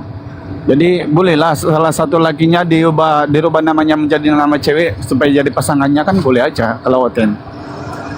Mana? Monggo dia. Kencing-kencing dia gara-gara Kandito. Oh, gitu ya. Nanti dia masih ada Oh Sami. iya baik, Chef. Jadi aku izin masuk sekejap dulu guru-guruku ya sebelum aku sampai ke destinasi tempat pengantaran barang nih. Jadi Oke, lanjut. Jadi kalau aku menyingkapi apa yang dibahas sama Kang Dito sama kawan-kawan kita, ndak nuis kau aku ini ya. Takut aku nuis pula nih. Halo. Mangal, lanjut aja jalan. Enggak. Takut nuis loh Bang Farid. Aku soalnya aku dia Enggak. Bagus. Nanti tidak selesa malah kawan kita ini. Tapi Bang, siapa namanya saudara yang Kristen? Siapa Haji namanya Samili, Haji Samili. Jamili, Oh, Haji Jamili, Jamili. marga saya Jamili. dia? Oh ya. Jadi gini Bang, aku tengok kamu ini sebenarnya masih boleh berpikir gitu ya. Sebenarnya kita berangkat daripada hal-hal yang sederhana dulu sebelum kita masuk dalam dialektika atau perdebatan yang lebih jauh kan gitu ya. Ada hal-hal yang paling sepele dulu Bang yang harus kita pikirkan gitu. Terkait dengan kekristenan ini, kalau kita lihat di akhir-akhir zaman ini Bang, memang betul apa yang Quran bilang bahwa alasan orang tidak menerima Islam sekarang ini Bang karena kesombongan. Padahal Bang, kan kamu tahu itu Kristen ini Bang bukan dari internal Islam pun, sesama Kristen itu selalu bermasalah, sesama Kristen pun. Jadi Assalamualaikum warahmatullahi wabarakatuh. Waalaikumsalam warahmatullahi wabarakatuh. Ini jadi bahan Bang, jadi bahan renungan sesama kita kan. Jadi sesudah bertabrakan, berserakan sesama Kristen ini harus diperdalami sedikit lagi terkait dengan menggunakan akal. Misalnya gini Bang ya, ketika Yesus ini kemudian dipaksakan menjadi sesembahan atau Tuhan, coba kita menggunakan akal, jangan ayat-ayat dulu lah, karena memang aku yakin kalau ayat-ayat itu jarang berlaku sama teman-teman Kristen. Tapi gini abangku, kalau Tuhan ini, Yesus ini dianggap sebagai Tuhan, apa yang terjadi sama Maria? Umumnya Bani Israel, kalau dia ini adalah Tuhan. Pertama, Maria ini terhinanya Maria karena satu-satunya manusia di muka bumi yang pernah melahirkan Tuhan. Itu satu. Kedua, Maria ini seakan-akan tidak mengenal yang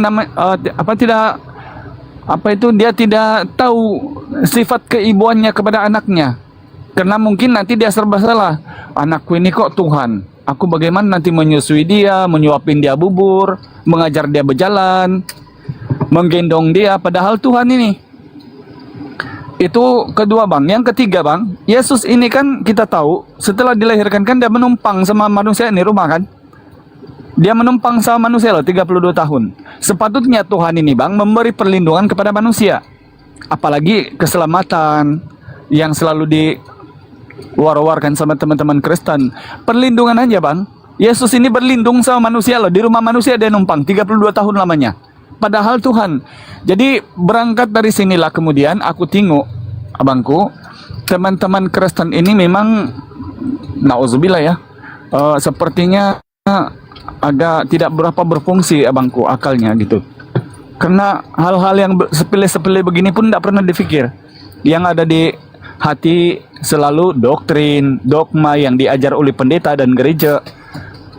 Coba ditanya sekarang Bang, akal kita menerima ndak akal kita yang waras dengan konsep yang begini? Misalnya toh, Yesus ini disuapin bubur, disuruh nganga, Tuhan nganga ini makan bubur Tuhan, nam. A B C D Tuhan, A B C D Tuhan, 1 2 3. Ini masuk akal enggak? Tapi ini semua akan boleh hilang ketika doktrin itu di depan, akal di belakang. Nanti belakang yang akal itu. Karena aku juga waktu aku Kristen dulu, ketika aku dipertontonkan satu wayang video umur Yesus 32 tahun yang ganteng, inilah yang aku bilang sosok ini Tuhan. Aku tidak pernah berpikir ke belakang, memikirkan apa yang terjadi masa dia bayi, memikirkan apa yang terjadi waktu dia anak-anak. Karena pasti dia pernah nyusu, pernah diajar berjalan, pernah diajar merangkak, pernah disuruh pergi sekolah, diajar berkata-kata, diajar menghitung. Berangkat dari sini sejak abangku, memang teman-teman Kristen punya akal ini seakan-akan tidak berfungsi. Maka Al-Quran sangat menggalakkan itu kepada manusia-manusia di akhir zaman ini, umumnya orang Islam, agar menggunakan akal.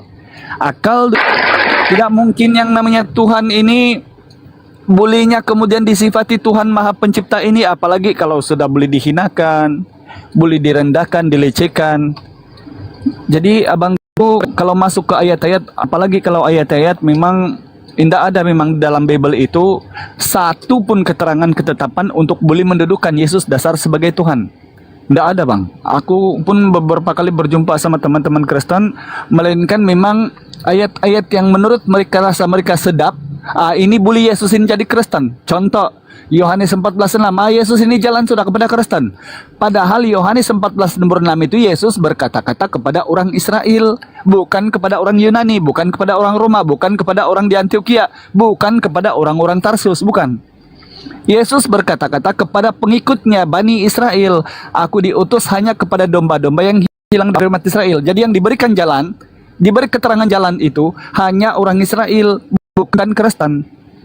Poin yang kedua selalu juga dipakai, pergilah jadikanlah semua bangsa muridku, Matius 28:19. Ayat ini juga orang-orang Kristen pikir Yesus ini menyuruh murid-muridnya merayap ke seluruh dunia ini, pakai kapal, pakai pesawat mungkin. Ingat, bangsa-bangsa yang disebut di situ 12 suku Lewi, keturunan Yakub. Wahyu 7 suku Bani Israel. Bukan ada bangsa orang putih, bangsa Japan, bangsa kuning langsat, bangsa Timur Leste, yang hitam bolong, negro, enggak ada di situ. Jadi Yesus ini memang pure utusan, memang hanya kepada Bani Israel. Kalau ini Quran sama Bible menyepakati ini. Dan tiap-tiap yang diutus oleh Tuhan, kata Yesus, tidak lebih tinggi daripada tuannya. Yohanes 13 nomor 16. Yang diutus oleh Tuhan, kata Yesus, tugasnya menyampaikan firman Tuhan. Yohanes 3:34. Yang diutus oleh Tuhan, kata Yesus, menerima firman. Yohanes 17 nomor 8. Yang diutus oleh Tuhan, kata Yesus, adalah Nabi. Markus 6 ayat 4. Tidak ada istilah yang namanya diutus menjadi sesuatu untuk menjadi Tuhan dasar kepada manusia. Tidak ada bang. Ajaran ini kemudian hanya berlaku ketika adanya kekristenan di Antioquia, umumnya surat-surat Paulus. Sebab itulah kalau aku menyikapi Kang Dito tadi, bukan tidak paham abangku. Kami bukan tidak paham yang namanya Bible. Bahkan kami ini bang belajar jauh-jauh, bukan setakat Bible saja. Kami pelajari kodeks, kami belajar Yesus ini siapa sebenarnya. Karena kan kami takut juga kami ini salah kan. Tapi apabila kita belajar lebih jauh bang, malah ke depannya, maka tambah kita boleh buktikan Yesus ini Islam. Tapi Sudah ya. untuk kamu data, kau kasih tahu aku data menunjukkan Yesus ini, setidak-tidaknya kau boleh buktikan Yesus ini boleh menjadi Kristen. Jangankan untuk ajaran Kristen, ayat-ayat keterangan untuk Yesus kepada Kristen aja. Bagaimana kita bilang dia Islam? Pertama, dasar Yesus ini Matius 5 nomor 17 dan 18. Jangan kau menyangka aku datang untuk meniadakan hukum Taurat dan kitab para nabi. Aku datang bukan untuk meniadakan, melainkan untuk menggenapinya. Ini sinkron dengan Quran surah As-Saff ayat 6. Dia membenarkan kitab yang diturunkan sebelumnya, yaitu Taurat. Nah, dasar daripada Taurat itu kemudian ada 613 mispot, yaitu CBLP. Dalam CBLP itu ada yang tidak boleh makan babi, ada harus sunat, bersujud, wajib berpuasa, begitu juga mati di kafan, begitu juga mengisahkan satu Tuhan, bertauhid. Ini dasar-dasarnya dalam 613 mispot itu. Ulangan 14:8, Keluaran 30:20, Tidak boleh harus bercuci tangan dan kaki. Matius 25 nomor 26 39 Yesus itu kemudian bersujud, atau di Matius 27 59 Yesus di kafan, atau Matius 6 nomor 16 sampai 18 Yesus wajib berpuasa. Hal-hal ini kalau kita tengok benar-benar Bang, betul-betul adanya, Yesus ini memang seorang muslim yang taat kepada Tuhan, mengajarkan Bani Israel. Tapi coba abangku sekarang, aku kasih kesempatan kamu, buktikan kepadaku dengan cuap-cuap apa, bolehkah Yesus nanti ke gereja hari Minggu, bolehkah nanti Yesus menyambut Natal, bolehkah nanti Yesus mengakui orang yang memakan babi dan tidak sunat ini sebagai umatnya? Sudah. Coba abangku, buktikan kepadaku sekarang, silakan. Oke, kesan banyak abang berbicara ya. Mantap sekali lah abang bicara ini. Nah, begini abangku. Ada beberapa poin yang abang bicara tetapi tidak memahaminya. Oke, pertama saya akan mulai dari sini. Tadi Anda mengatakan bahwa tunggu saya kata dulu ya. Salah satunya mana Yesus itu adalah Kristen. Itu kan. Berarti abang nggak paham ini apa itu Kristen. Nah, Kristen itu pengikut Yesus Kristus. Itu ya. Masa dia mengikut dirinya sendiri? Tuh. Nah, satu. Yang kedua, tadi abang mengatakan hal-hal seperti dalam Al-Quran percaya pada Taurat, ya, seperti yang dikutip tadi itu, ya, memang betul ada rujukan mengatakan bahwasanya tidak sempurnalah iman Islam itu kalau tidak percaya sama Taurat, Injil dan Zabur. Tetapi ketika kita bertanya mana Injil, Taurat yang itu kan nggak ada itu, nggak ada. Nggak ada. Nanti mana Injilnya? Nggak ada. Mana Tauratnya? Nggak ada. Mana Zaburnya? Nggak ada. Jadi mempercayai sesuatu yang tidak ada, itu kan?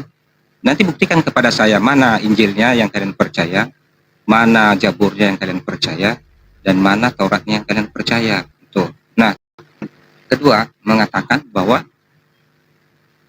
yang lain, abang tadi mengutip banyak-banyak ayat firman Tuhan.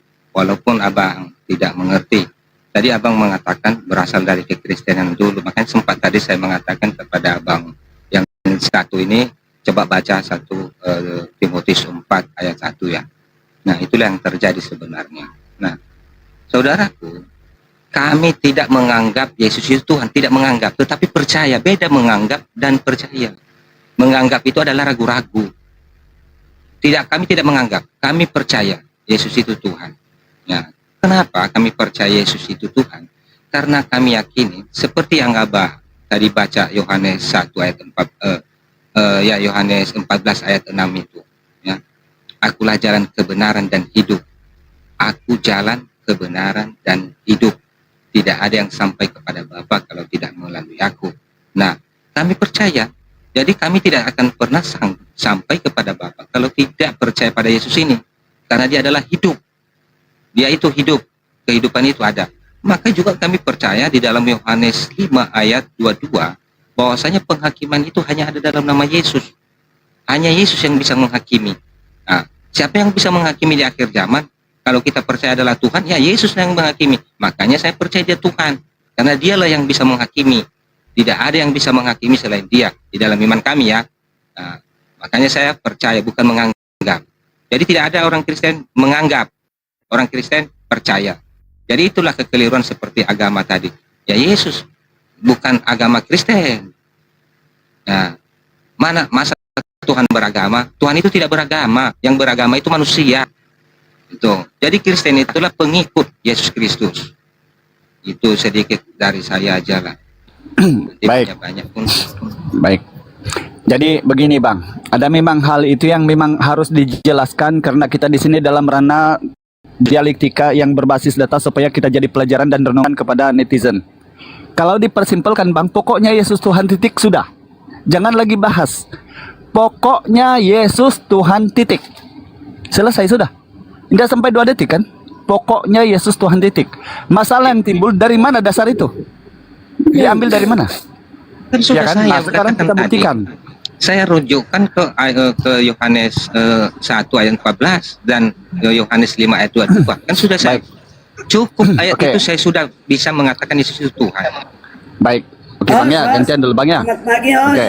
Selamat pagi. Pagi. Pagi. Pagi. Boleh saya di antara mereka berdua boleh? Simak dulu. Karena yang satu dengan yang satu dengan yang satu tidak nyambung. Belum selesai satu. Biar dulu Nggak nyambung ditanggapi ini, Kak dua-dua Karina. nggak nyambung. Kak Karina, Sabar, biar dulu sabar. ditanggapi Alidaya supaya enak. Nanti Iya. Bunda masuk. Ada bagian boleh. kamu kok. Silakan. Kalau mau ke rumahku boleh karena langsung ke bagian ke rumahku aja. Jadi gini, teman-teman. Baik. Oke ya. Kalau kau bilang tadi, aku ini tidak paham Kristen, jangankan aku Bang. Aku yakin kalau Yesus, Yesus, kau paham tak Kristen? Aku yakin Yesus itu terberet-beret lari itu. Karena klaim pengikut Kristus itu Bang, melalui tulisannya Pak Lukas. Untuk pertama kalilah murid-murid itu disebut Kristen, yang artinya pengikut Kristus. Kata siapa? Kata Pak Lukas, bukan kata Pak Yesus, bukan kata Pak Tuhan, bukan. Pak Lukas yang bilang di Antioquia. Jadi ketika kita jabarkan apa yang terjadi kemudian diklaim pengikut. Bang, pengikut ini ada 3 kriteria. Mengikut ajarannya, mengikut keimanannya, mengikut ketuhanannya. Mau pilih yang mana? 3 ini Bang, Kristen gagal total. Yesus bilang, inilah hidup yang kekal itu mengenal engkau satu-satunya yang benar. Datang Kristen. Inilah hidup yang kekal itu mengenal Tuhan yang daging menjadi manusia. Nyambung tak? Udah nyambung kan? Kedua, mengikut ajarannya. Engkau harus menyembah Tuhan Allahmu, sebab hanya kepada Dia saja engkau berbakti, kata Yesus. Datang Kristen. Mari kita bersukaria, haleluya, karena Yesus Tuhan juru selamat kita, haleluya. Nyambung tak? Udah nyambung kan? Jadi dua-dua ini pun sudah gagal yang namanya Kristen Bang. Nah, ketika kita jabarkan lebih jauh, apa yang dikatakan pengikut?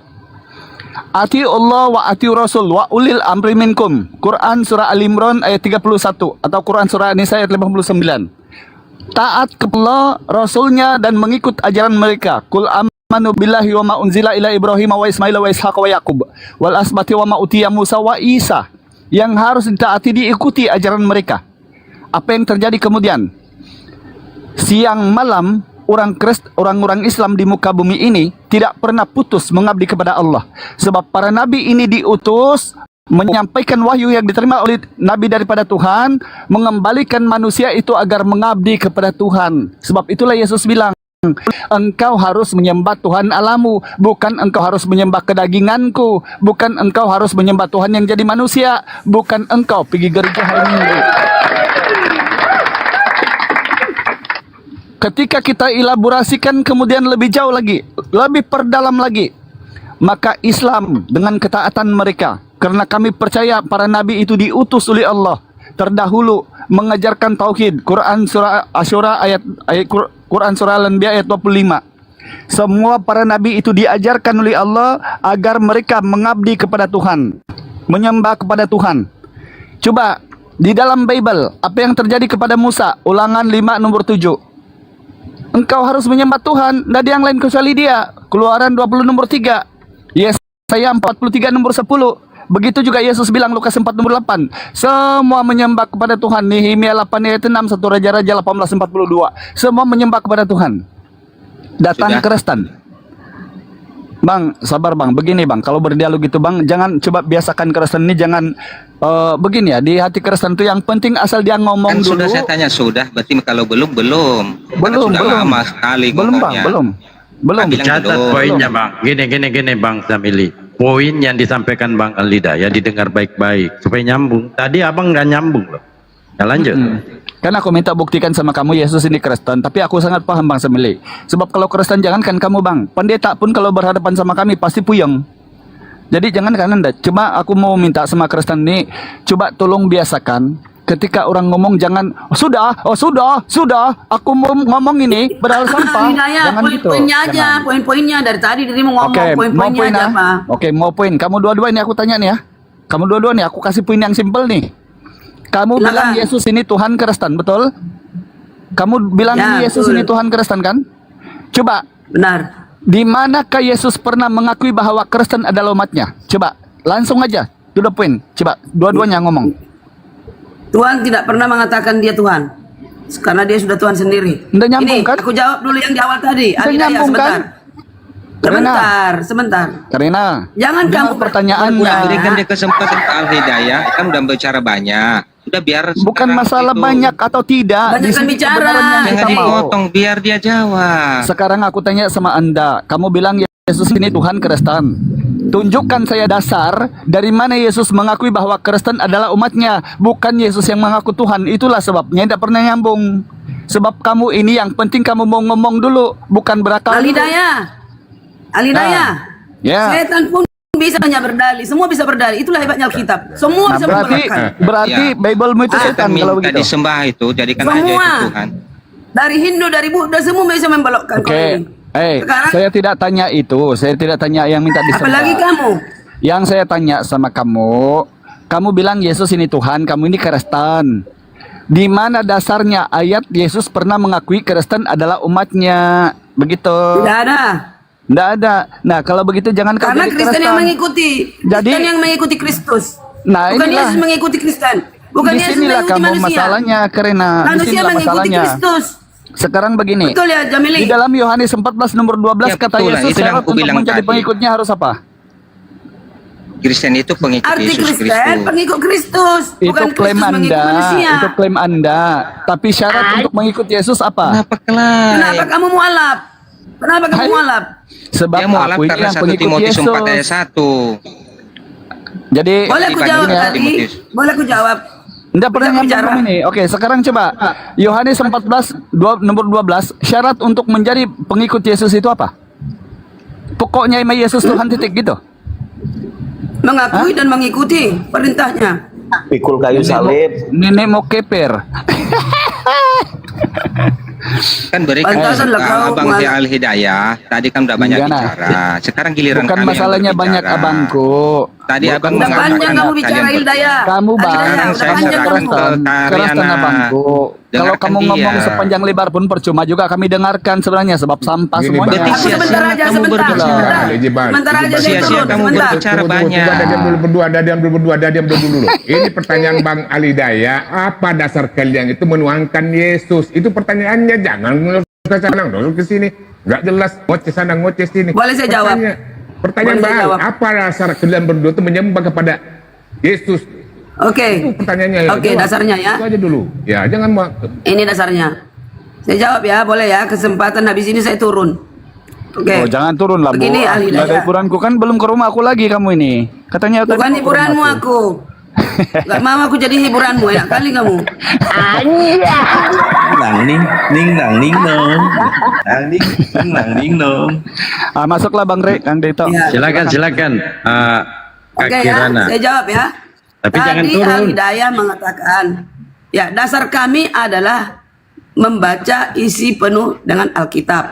Nah, dari Alkitab ini kita harus baca, nggak bisa comot-comot, baca A sampai Z dulu.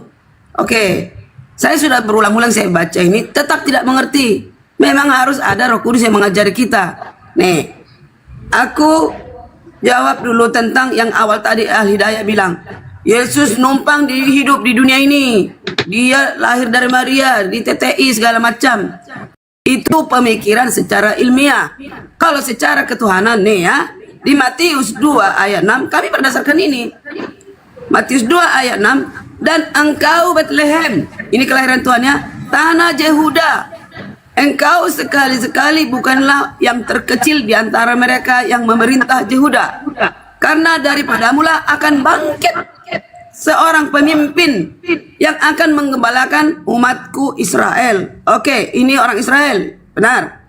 Karena masih itu di zaman itu. Nah, Yes, right. terus tunggu, sebentar, jangan dulu potong. Lalu akan bangkit seorang pemimpin yang menumpangkah itu maksudmu? Apakah itu menumpang hidup di bumi ini maksudmu? Oke, karena Tuhan datang ke bumi. Matius 2 ayat 11. Katamu tadi numpang. Nah, ini dari mana ini Roh Kudus mengajari orang-orang Majus? Maka masuklah mereka orang Majus dalam rumah itu dan melihat anak itu bersama Maria, ibunya, lalu sujud menyembah dia. Dan mereka pun membuka tempat harta bendanya. Harta benda itu dari mana? Kalau nggak Tuhan yang apa? Menyuruh. Nah, persembahkan persembahan kepadanya, yaitu Orang emas, Israel, bunda kemenyan. orang Israel. Loh, nggak nyambung nggak? Sekarang gini, tadi dijawab sama si siapa? Kak Karina dari mana izin. ini mereka membawa emas ini? Orang Izin Majus Kak itu Karina, disuruh Tuhan. yang sujud di situ Disuruh Tuhan menyembah orang Yesus Majus. itu kan orang Majusi. Orang Majusi kan dikenal penyembah api. Masa Kak Karina mau mengikuti orang Majusi gimana dengarkan, sih? dengarkan. Kan Kalau yang kalian tetap bersujud, turun. yang bersujud menyembah Yesus di situ, mereka itu kan orang Majusi, ya kan? Jadi Apa bedanya orang Majusi dengan Karina atau Kristen menyembah berhala? Itu loh. ya elah, maksudnya bukan itu poinnya, harta bukan itu poinnya. Kakak yang bawa data itu di Matius Poinnya begini, 2. dengarkan. Poinnya Apa ini poinnya? host kok jadi host mendengarkan dong, kan aku menjawab ya. Silakan. Artinya kenapa mereka membawa harta yaitu emas kemenyan yang amat banyak? Itulah pertanda mereka disuruh Tuhan. Segalanya dicukupkan. Apa menurutmu Maria dan Yusuf nggak terheran-heran kalau bisa membawa emas? Itulah bakal mereka untuk hidup. Kak Karina. Semua Kak Karina. dicukupkan Tuhan. Itu tandanya dia Tuhan. Dengarkan Mohon. coba kakak. Dengarkan. Yang pertama kali ketika Yesus lahir yang menyembah dia sujud menyembah Yesus itu orang Majus. Dan kedua orang yang kerasukan setan. Nah Kristen ini kerasukan apa dia sehingga dia menyembah juga Yesus? Di mana kerasukan setannya? Di mana kerasukan setan? Di mana? Kok marah? Di mana kerasukannya? Di Markus Emang 5:17. Gimana sih? Yang menyembah Namuli, itu dulu, kamu yang turun menyembah aja, Yesus ngadek, itu ngadek. orang Majusi Kamu jauh bukan. saja. Jangan Orang turun Majusi bunda. bukan. Contoh Jangan, kalian izin ya, itu Tidak boleh lah. habis itu Kak Bisa Karina, dibilang Kak Karina ini Ayah. kan Kak Karina ini Ayah, kan cantik. Masa gitu doang marah sama aku? Abang, Yang Masuk Masuk enggak akal nggak ini. menurutmu orang Majus bawa emas, bawa harta untuk Maria mempersembahkan Iya nggak kepada Yesus dan Maria? masalah, tidak Pakaiannya ada yang sama-sama. masalah. Orang Ayo, Majusi itu kan Diana. penyembah api, betul nggak? Jadi Abu Karyana biar digedein sama saya. Makanya orang Majusi mau Oh, iya, kafir oke. mau apa Sama- bisa dia coba. datang menyembah. Itu Tuhan yang menyuruh. Masuk akal nggak Oke. menurutmu? Oke, kita bahas. Masuk akal kan? Oke, kita bahas sejak kapan Yesus jadi Tuhan. Silakan. Sejak kapan Yesus jadi Tuhan, Bu Karyana? Ini udah konteks baru. Karena tadi Boleh. memaksakan jadi Tuhan. Sekarang kita bikin tema sejak kapan Yesus jadi Tuhan. Kan Yesus katakan, mereka Menurut- tidak mengenal menurut aku. itu ya. Aku datang Oke, ke dunia, mereka menolakku. Mereka malah menyalibkanku. Jadi tujuan Yesus ke dunia ngapain, Kang Dito? Coba jawab. Bukan. Pertanyaan yang kita mau angkat tema adalah Nah, sejak kalian Yesus- Isa Al-Masih udah jelas tujuannya mematahkan salib. Tujuan Isa Al-Masih kalian nggak jelas. Itu di akhir zaman. Membunuh babi katanya tak apa kalian bikin nggak jelas.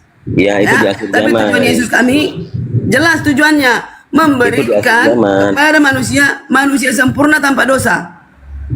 Itu di akhir zaman. Nanti kalian Oke. bilang lagi banyak dosa Yesus, mana tunjukkan. Enggak, bukan masalah dosa. Yang saya mau angkat diskusi sama Ibu Karyana yang baik hati dan tidak sombong. Sejak kapan Yesus menjadi Tuhan menurut Bu Karyana? Silakan. Sejak dia ini Yohanes 1 ayat 14. Ya, Yohanes 1 coba baca. Yohanes 1 ayat 14. Firman menjadi manusia, bukan menjadi Tuhan di situ. Ya. Ya, dia di Yohanes Berarti 1 pada mulanya adalah firman. Firman itu bersama-sama Allah di Yohanes 1 ya. Dan firman itu bersama Allah, firman bersama Allah kecil. Jadi di situ ada Allah besar, ada Allah kecil di Alkitab. Ibu, pertanyaan yang kita mau bahas. Jangan ketawa-ketawa. Kalau ketawa Sejak aku turun, kapan aku nggak mau. Ya makanya sejak kapan? Siap, jangan ketawa teman-teman di bawah ya. Izin dulu Kandito, saya peringatkan dulu di bawah. Di bawah jangan ketawa, ya. Teman-teman di atas jangan ketawa, santai aja lah. Ya, oke, lanjut. Udah gini aja, biar saya yang bernarasi, Bu Karyana koreksi. Kita menggunakan dalil. Aku datang ke room bukan merah-merahkan room, bukan merah-merahkan room ya. Oke. Dari tadi udah rame kok, 400 ada ibu malah turun dari 38 jadi 388. Periksakan. Ya, itu maksudku, jangan dibilang aku hiburan. Iya, saya narasikan dulu ya. Jadi versi saya adalah versi Bible. Yesus itu dijadikan Tuhan sesuai dengan KPR pasal 2 nomor 36. Yesus yang membuat Yesus yang kamu salibkan itu menjadi Tuhan. No, tuh menjadi Tuhan setelah disalib. Tapi Paulus juga mengatakan Roma 14 nomor 9.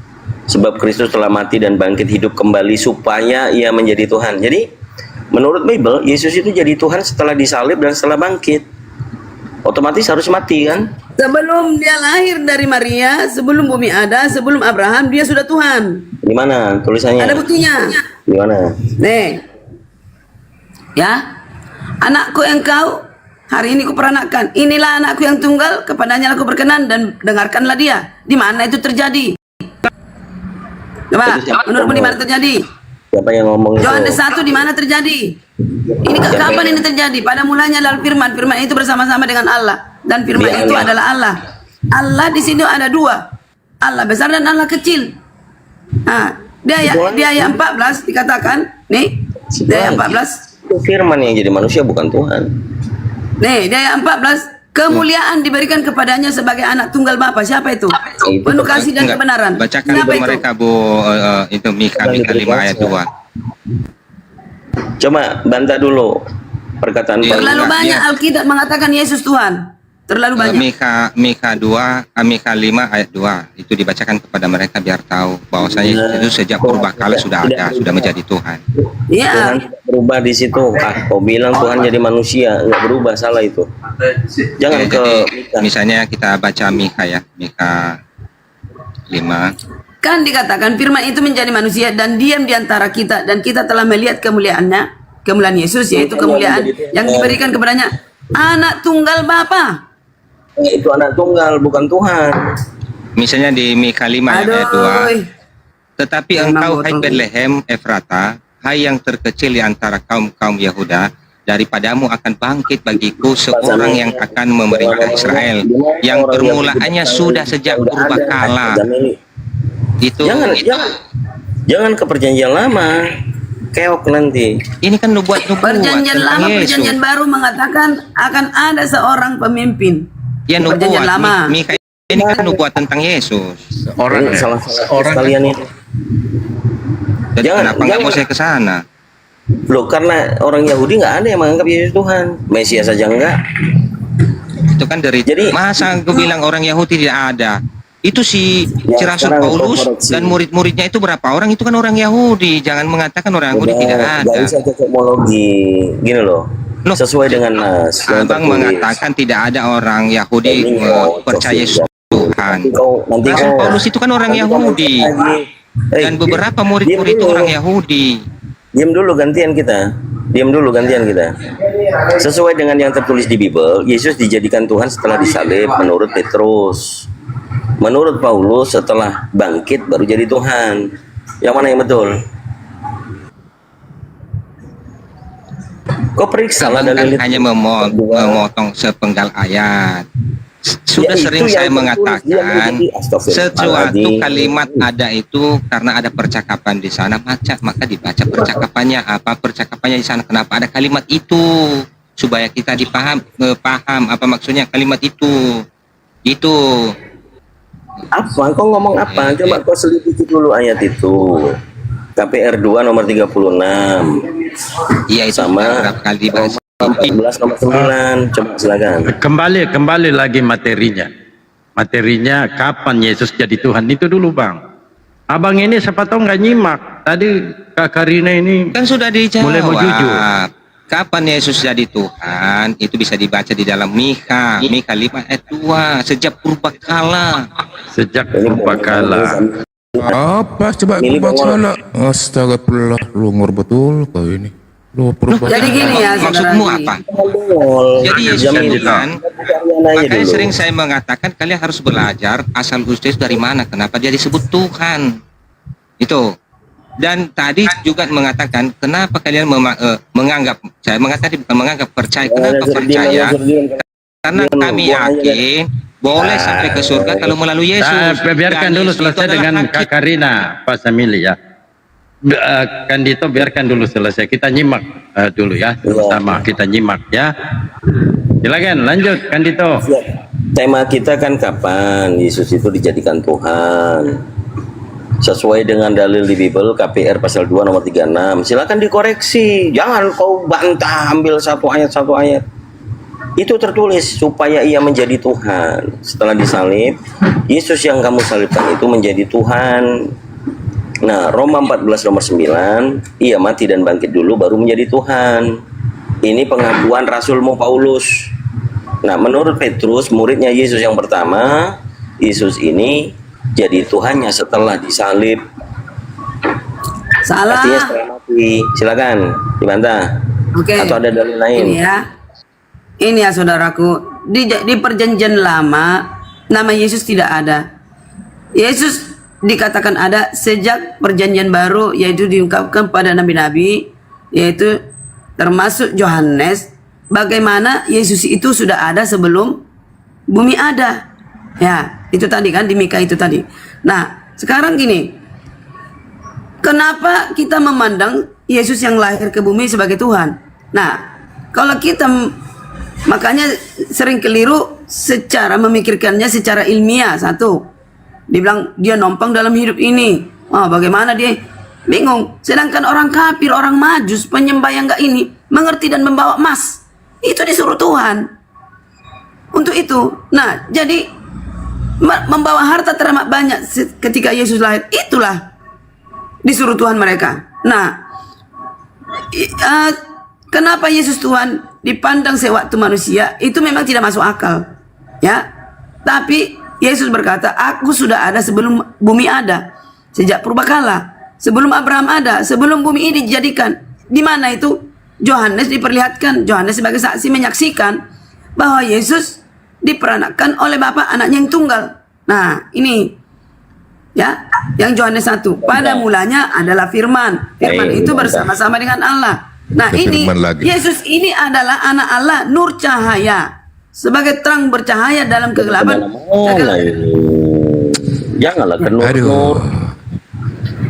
Gak ada. Yesus nur cahaya. Gak ada Yesus dikatakan. nur. Gak ada di mana tertulisnya. Ada nur dalam Bible, enggak ada. Dengar. Ini tandanya ini. kok. Yohanes 1 ayat Astaga. 3. Ini, segala sesuatu dijadikan oleh Dia, tanpa Dia tidak ada satupun yang telah jadi dari segala yang telah jadi. Dia pencipta. Yesus pencipta. 4. Makanya Dia Tuhan, Dia yang menciptakanmu. Kok pencipta? Dia yang menjelma. Katanya ciptaan. Bu Karyana kenapa enggak konsisten?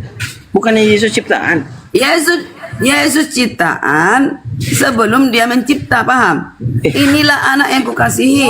Dia diberi kuasa di surga. Diberi kuasa di surga menciptakan bumi. Bingung kan? Ini enggak kalian mengerti, makanya keliru, sesat semua kalian, sesat.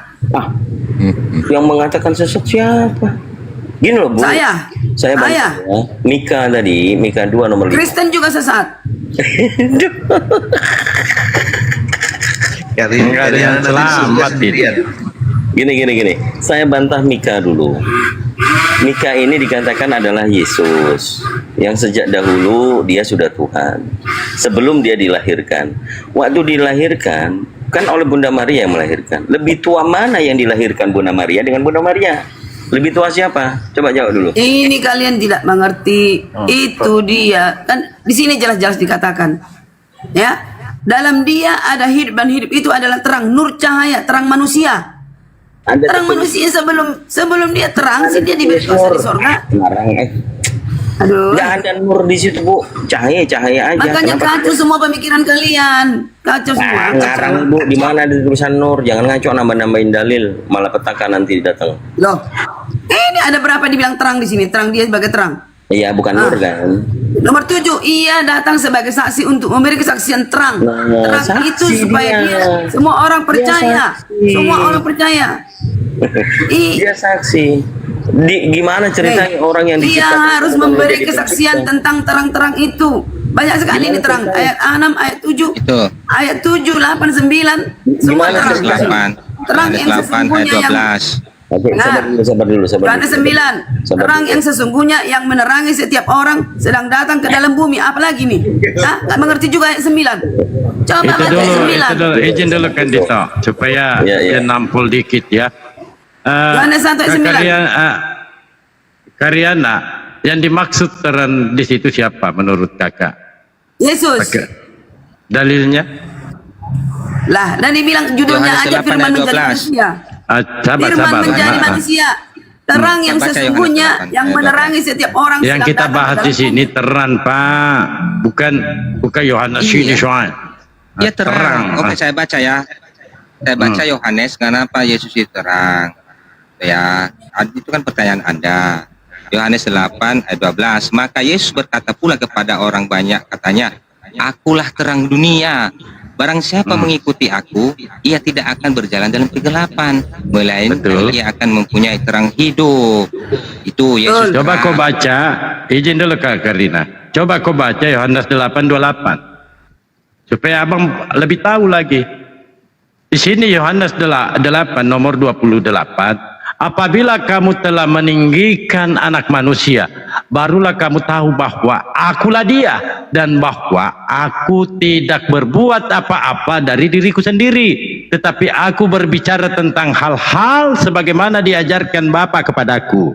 Jadi apa yang disampaikan Yesus semua itu perintah Bapa yang diajarkan oleh Bapa. Diberi kuasa, tanggalmu. Yang memberi Benar. kuasa siapa? Yang memberikan kuasa siapa? Bapak.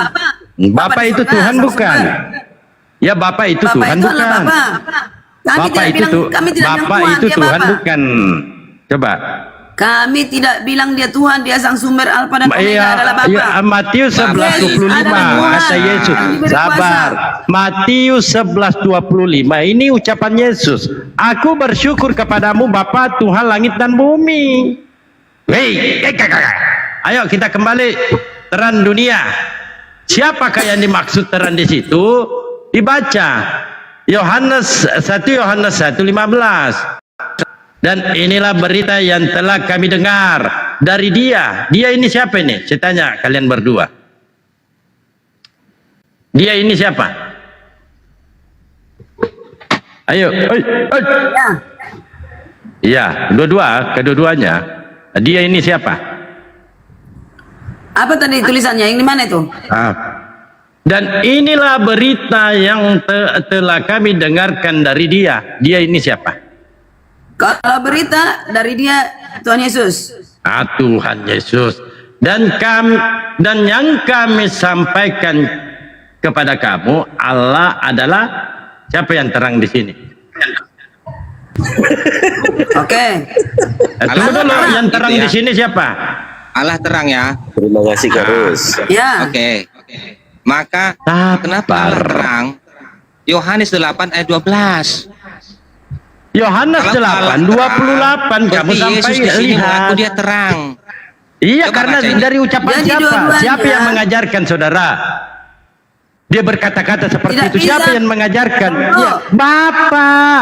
Dibaca baik-baik. Tidak. Yohanes 8, 28. Di sini dikatakan, apabila kamu telah meninggikan anak manusia, barulah kamu tahu bahwa akulah dia. Dia ini siapa? Mau Allah, mau anak itu satu Iya, paket. dia itu siapa di sini? Akulah dia. Dua-duanya nggak bisa dipisahkan. Iya. Karena Dia anaknya. ini siapa? Oke, mau Akulah Allah pun dia. itu. Dan bahwa Ya. aku tidak berbuat apa-apa dari diriku sendiri, tetapi aku Ya. berbicara tentang hal-hal sebagaimana diajarkan Bapa kepadaku. Jadi ketika Yesus mengatakan, akulah terang dunia. Ini gurunya Pak, ini gurunya Bapak, gurunya Betul. Tuhannya sendiri Betul, yang kami nggak kami kan nggak memberikan menolak. pengajaran. Kami nggak ada Paham? tolak itu. Tidak bisa Terkecuali kalau Bapak kami dipisahkan tolak. dengan anak. Kalian memisahkan Bapak dengan anak. Yesus berkata di dalam Matius 23 Makanya jadi nomor nomor. 9. Sabar. Yesus berkata di Matius 23 nomor 9. Jangan menyebut siapapun Bapa di bumi ini, karena hanya satu Bapakmu, Dia yang di sorga. Yesus di bumi, Bapa di sorga. Jadi dikatakan aku diberi kuasa di sorga dan di bumi, apa itu? Diberikan kuasa untuk menyampaikan pesan-pesan dari Bapa. Maka Yesus mengatakan juga di dalam Aku Yohanes diberi kuasa di 5:30. sorga. Sabar. Aku diberi kuasa Ya di enggak sorga untuk masalah, mencipta bumi. enggak masalah. Diberikan Ya udah, kuasa karena ya udah. sabar gantian ya. Anda mengatakan Yesus diberikan kuasa apa? Menyampaikan firman. Yohanes 3:34. Siapa yang diutus Bapa, dialah yang menyampaikan firman. Makanya di dalam Yohanes 5:30, aku tidak dapat berbuat apa-apa dari diriku sendiri. Yohanes 12 nomor 47. Di sini jelas dikatakan di sini Yohanes 17 apa ya? Tanya Jamili, Yohanes ada ilmu sabar motor. kakak, sabar. Ada ilmu motor Ya lagi. sabar, anak sabar itu naik disayang kelas. Paulus loh. Yohanes 12 47. Dan jikalau seorang mendengarkan perkataanku tetapi tidak melakukannya, aku tidak menjadi hakimnya, sebab aku datang bukan untuk menghakimi dunia, melainkan untuk menyelamatkannya. Itu kata Yesus. Jadi Yesus Kuasa. ini jangan oke bang. Kuasa yang Disimak diberikan baik-baik, kepada baru Yesus baru yaitu abang saya baca bantah. di dalam Yohanes. Sabar Pak. Yohanes sabar. 5 ayat 12. Itu kuasa yang diberikan kepada Yesus. Siapa yang memberikan kuasa Pak? Bapa. Bapak. Yang mana yang lebih berkuasa, Bapak apa Yesus? Yang mana lebih berkuasa, Bapa Yesus atau sendiri Yesus? mengatakan aku tidak dapat Kita berbuat sekarang kan apa-apa. berbicara Yesus yang ketika menjadi manusia kan. Coba Ini harus dengarkan Bang ya. dipahami, Ini jangan ucapan ketawa. Yesus loh. Ini ucapan Yesus. Ini jadi kata kuasa yang Yesus. diberikan kepada Sebab Yesus aku itu adalah berkata-kata Yesus yang bukan dari menghakimi. diriku sendiri, tetapi Bapa yang mengutus aku. Dialah yang memerintahkan aku. Ini Yesus diperintah. Dia tidak dapat mengeluarkan kata-kata tanpa ada Bapa. Jadi Bapa yang mengajarkan Yesus, yang memberikan kuasa itu Bapa. Oke. Makanya oke. ketika di surga, murid-murid Yesus, murid terkasih Yohanes dengan Yakobus, dia bertanya kepada Yesus, "Yesus, di kelak nanti di surga, boleh dong aku duduk di sebelah kiri dan kananmu?" Apa jawab Yesus? "Hal yang duduk di sebelah kiri dan kananku, aku tidak mempunyai hak untuk memberikannya." Markus 10:40-41. Itu kata Yesus di surga. Di dunia aku tidak dapat berbuat apa-apa dari Oke. diriku sendiri. Oke, Cik oke. Ayu. Oke. Apa? Oke. Oke, Bang Dalmo. Oke. Ini. Silakan. Oke, aku bantah ya. Oh, bantah, Begini. silakan bantah Bible. Yesus duduk di sebelah kanan Bapa, ya. Terus tadi aku ikuti Pak Dalmo bilang aku tidak bisa berbuat apa-apa. Artinya adalah kuasa Bapa yang mendudukkan siapa? Menurut Dalmo, nabi, semua nabi di bumi ini orang-orang berdosa, adakah duduk di sebelah kanan Bapa? Udah. Mau duduk di sebelah kanan Itulah Bapak, tandanya mau Yesus duduk Tuhan. di pangkuan Bapak. Poinnya dia tetap anak manusia, bukan Tuhan. Oke. Kalau Bapak mengutamakan ketawa ini, ketawa. Ya di bawah jangan ketawa lah. Kalau ada yang bawa moderator di bawah. Janganlah buat diisukan. ketawa-ketawanya. Jangan ketawa-ketawa. Ini juga Parit ini ketawa-ketawa terus. Sekarang gini. Ya, lanjut. Semua nabi-nabi di bumi ini, Musa, Daud, semuanya termasuk SAW. Orang-orang berdosa apakah sama dengan anak Allah yang duduk di sebelah kanannya?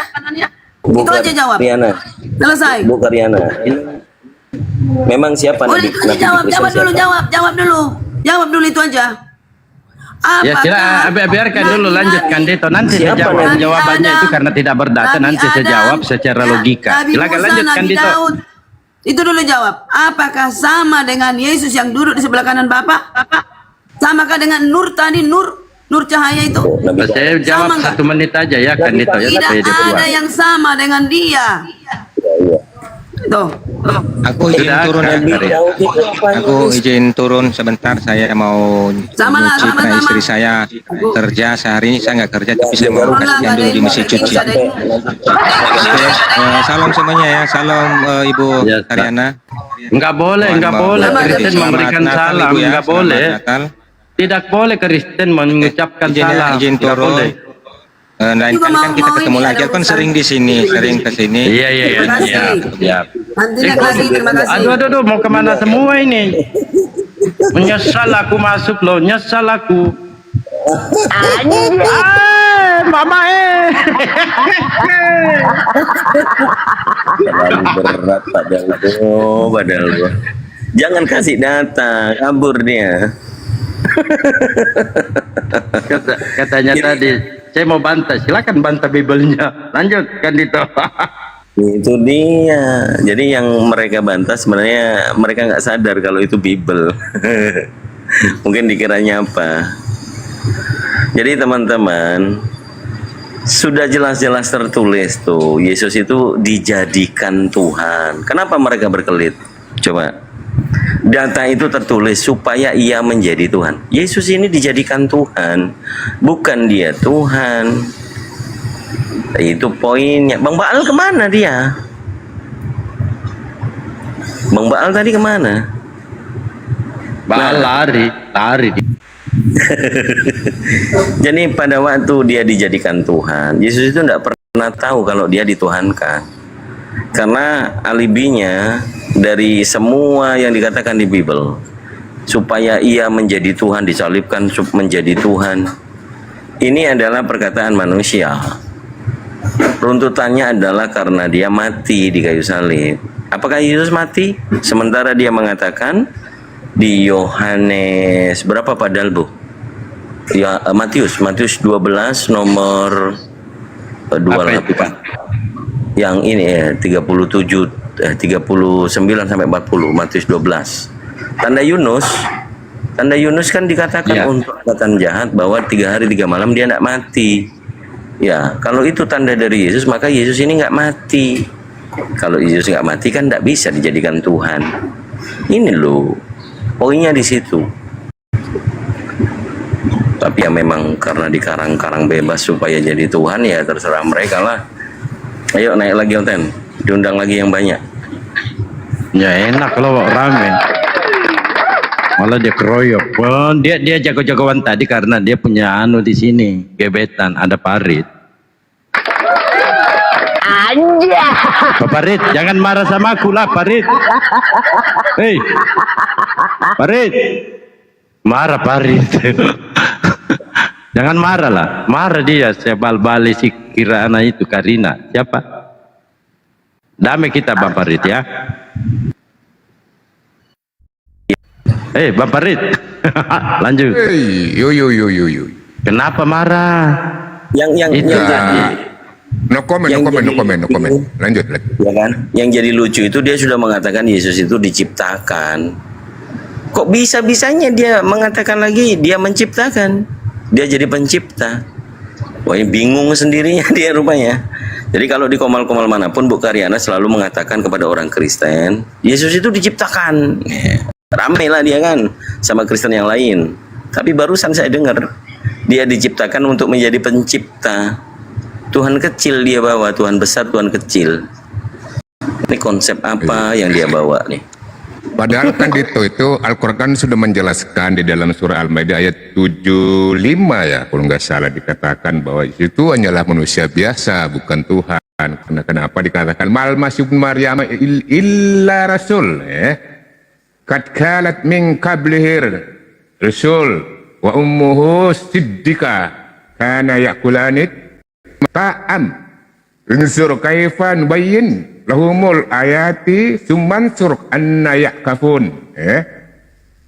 Apa kata di situ? Al-Masih putra Maryam itu hanyalah seorang rasul yang sesungguhnya telah berlalu sebelumnya ya. Beberapa rasul dan ibunya adalah seorang yang sangat benar. Kedua-duanya biasa makan makanan. Perhatikan bagaimana Mana? kami menjelaskan. Favorit? Ya. Kemana semuanya? Kemana?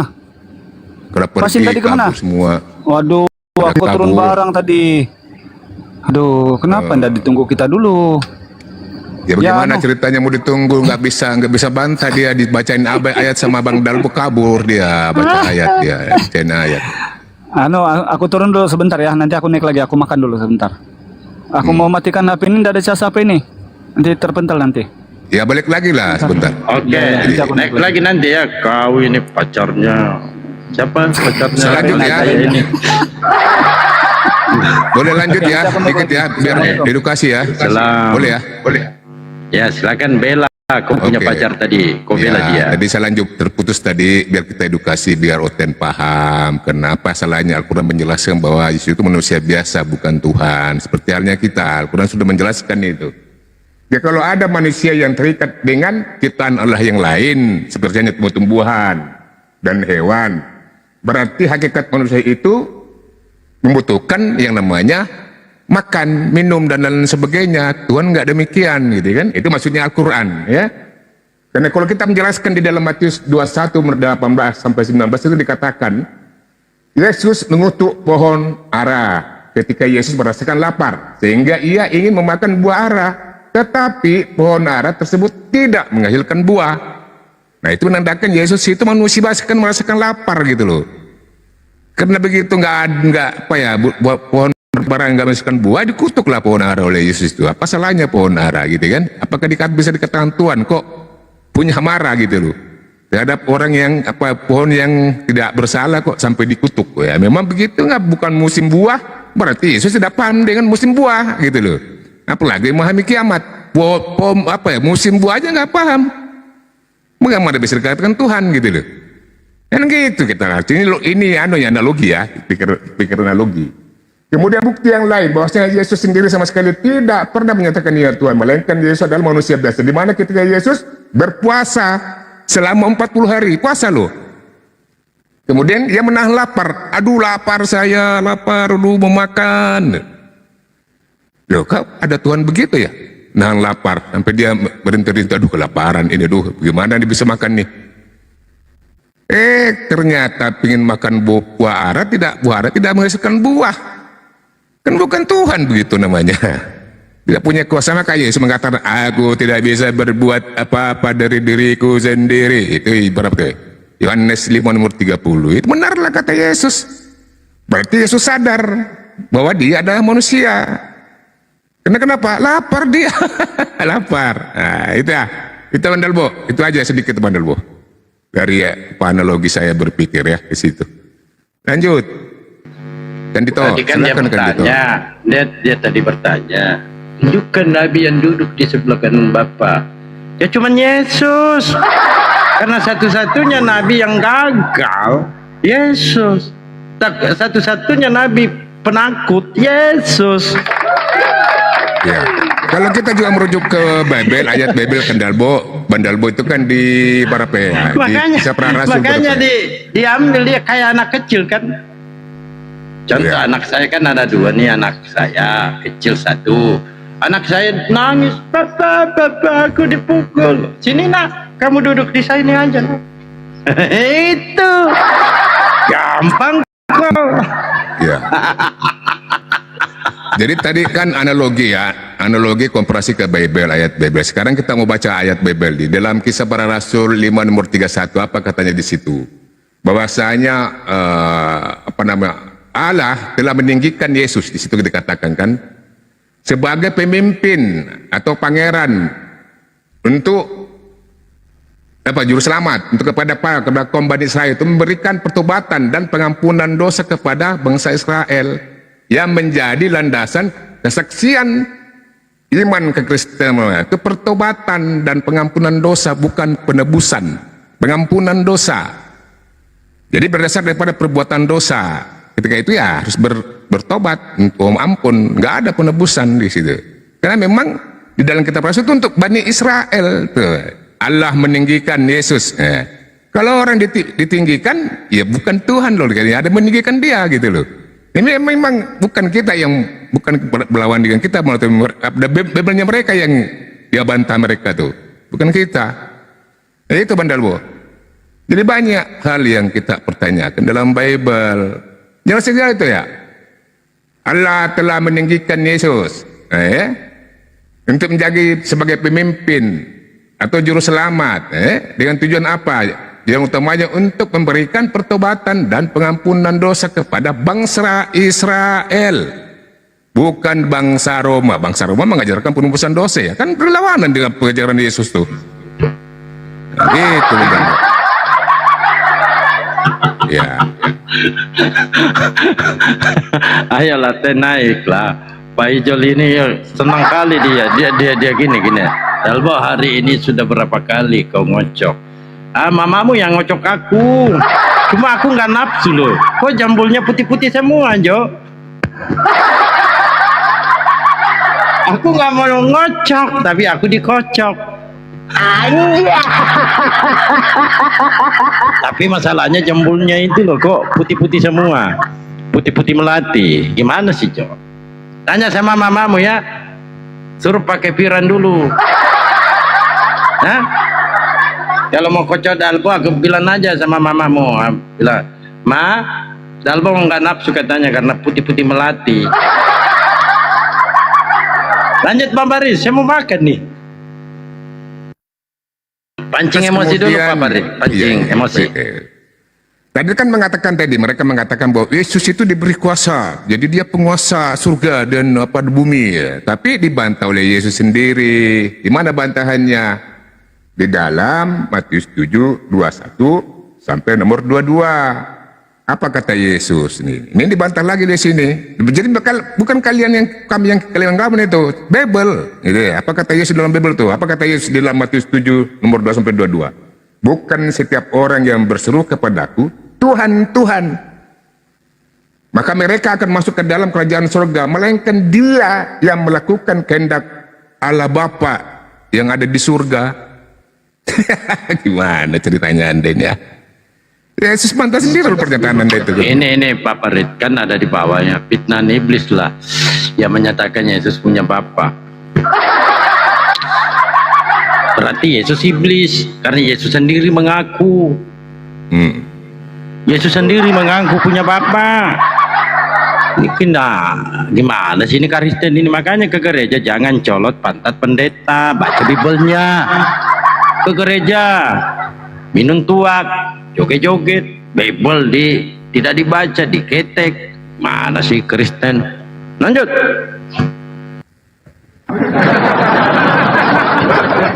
Kemudian bagaimana bisa Yesus itu dikatakan Tuhan, sementara Yesus sendiri sama sekali tidak pernah menyatakan dirinya Tuhan. Bahkan Yesus sendiri dalam pengajarannya selalu menunjukkan dan memperkenalkan ajaran Tuhannya, yaitu Bapa Allah kepada segenap pengikutnya.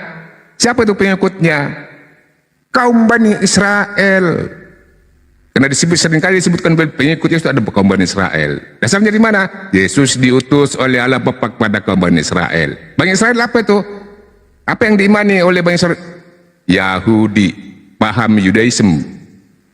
Nggak ada berpaham Kristen kala itu. Ketika Yesus diutus, ketika Yesus sudah terangkat, barulah muncul pemahaman. Ada yang mengatakan bahwa Yesus Tuhan, ada yang mengatakan Yesus disalib, ada yang mengatakan tidak disalib. Di situ banyak kontroversi tentang kematian Yesus itu. Maka muncullah suatu ayat di dalam Quran, yang Yesaya 157 itu kan memang begitu. Pada waktu itu ada yang mengatakan mati disalib, ada yang mengatakan tidak.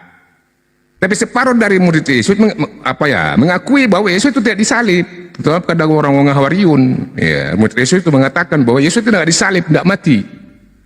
Kemudian muncul tanggapan dari orang-orang separuh orang Yahudi dikatakan Yesus mati disalib. Siapa yang mengatakan? Ya terutama kepada orang Farisi ini yang dikatakan ahli kitab nih, membuat suatu pernyataan yang tidak sesuai dengan apa yang dilihat oleh para murid Yesus waktu itu. Yang asli ya. Pak Farid, saya mau bertanya Pak Farid. Iya. Saya mau bertanya sama Pak Farid.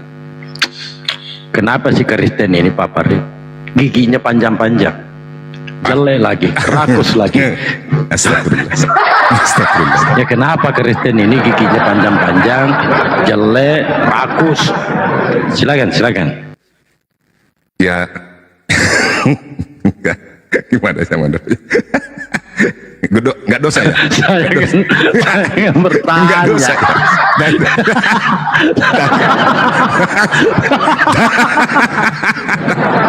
Janganlah, jangan gitu, takut Oh, sama kalau dosa.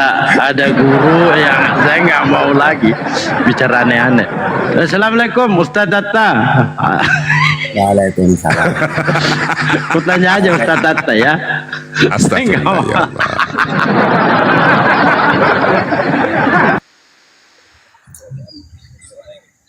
Ya tanya dulu Ustaz Tata Bang Pari. Siapa tahu ada apa ya? Di bawah jangan ketawa lah. Nanti tak blokir kau. Jangan ketawa. Paling tidak Silakan kita tanya Ustaz Tata itu ya komparasi Al-Quran ke Bible. Paling tidak saya mau tanyakan sama Ustaz Tata, apakah itu salah ketika Al-Quran menjelaskan Ustaz bahwa Yesus itu Bang Tuhan, dia adalah manusia biasa yang diutus, yang memiliki predikat sebagai utusan atau rasul yang berasal dari Tuhannya, gitu kan, Allah itu sendiri. Ya. Sementara Bible mengatakan bahwa Yesus Tuhan. Gimana kira-kira ini Ustaz Tata? Coba dijelaskan Ustaz. Silakan, tafadhol. Oke. Jadi gini, nanti kalian nilai sendiri ya. Saya cocokkan dengan data definisi. Tuhan itu wujud tertinggi, disembah, pencipta. Kalau utusan, manusia yang diberi wahyu, yang mana mempunyai kewajiban untuk menyampaikan kepada umatnya. Nah, kalau dalam Islam, ya Tuhan itu Allah, wujud tertinggi. Wa huwal aliyul azim, maha tinggi, maha agung. Terus disembah, An-Nisa 36, wa'budullah, wa la tusyriku bihi syai'a. Sembahlah Allah, jangan kamu sekutukan dengan apapun. Pencipta, Allahul ladzi khalaqas samawati wal ard. Ibrahim 32, Sajadah ayat 4, Al-A'raf 54, Yunus ayat 3. Final. Nabi utusan. Al-Ahzab ayat 40. Tugas utusan menerima wahyu, menyampaikan wahyu. An-Najm ayat 3. Diutus kepada seluruh alam. Al-Furqan ayat 1. Ya sudah, berarti Tuhan itu Allah, Nabi Muhammad utusan, tugasnya penyampai firman. Yesus sekarang. Yesus ini, kata Yesus, wujud tertinggi itu Allah Bapa. Yohanes 13:16, Bapa lebih tinggi daripada aku. Yang kedua, Yesus ini menyembah apa disembah? Ternyata menyembah dia. Ya, Yohanes 4:22. Jadi tidak cocok kalau sebagai Tuhan. Buktinya wujud tertinggi bukan dia. Yang kedua, Tuhan itu disembah, dia malah menyembah, bukan disembah. Thank you, terima kasih, syukran. Ya, yang benar Yesus itu apa? Ingat ya tadi kalau seorang utusan Nabi Muhammad itu utusan, diutus untuk seluruh alam, tugasnya menerima wahyu, penyampai wahyu.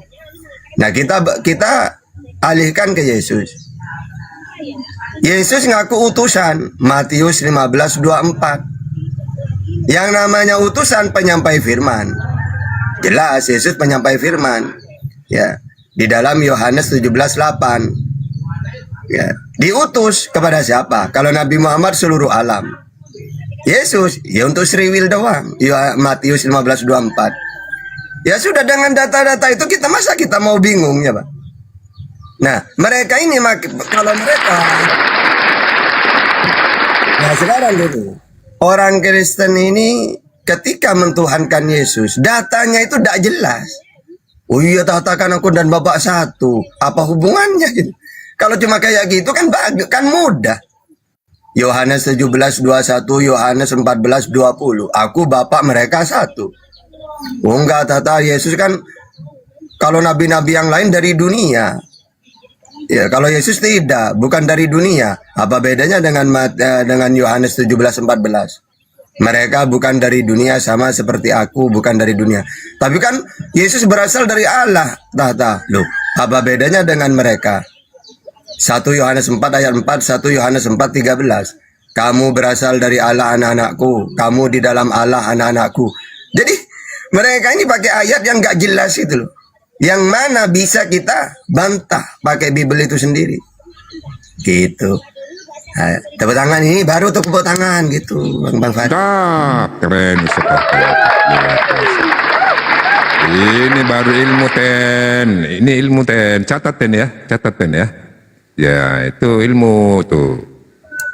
Dicatat itu ya. Karena memang bukan cuma Al-Quran menjelaskan itu, Bible juga menjelaskan kalau kita merunuk apa yang dikatakan oleh Yesus itu sendiri. Dibandingkan dengan pengajaran Paulus, ya sudah pasti bertentangan. Apa yang diajarkan oleh Paulus itu berbeda dengan ajaran Yesus. Sangat jauh berbeda ya.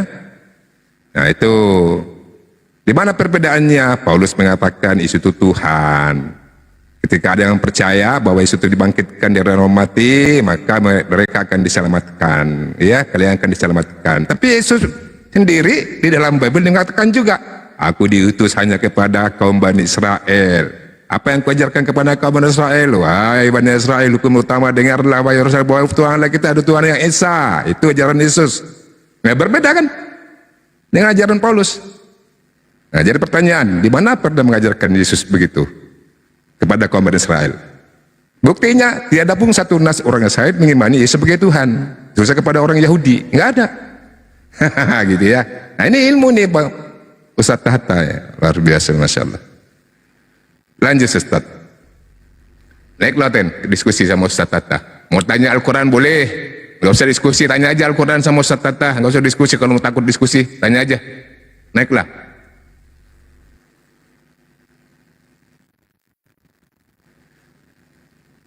Jadi satu Silakan teman-temannya di tap-tap layar yang mau bertanya, takut naik, ketik aja kalau ketakutan naik, ketik tap-tap layar. Lanjut Bang Farid, Ustaz.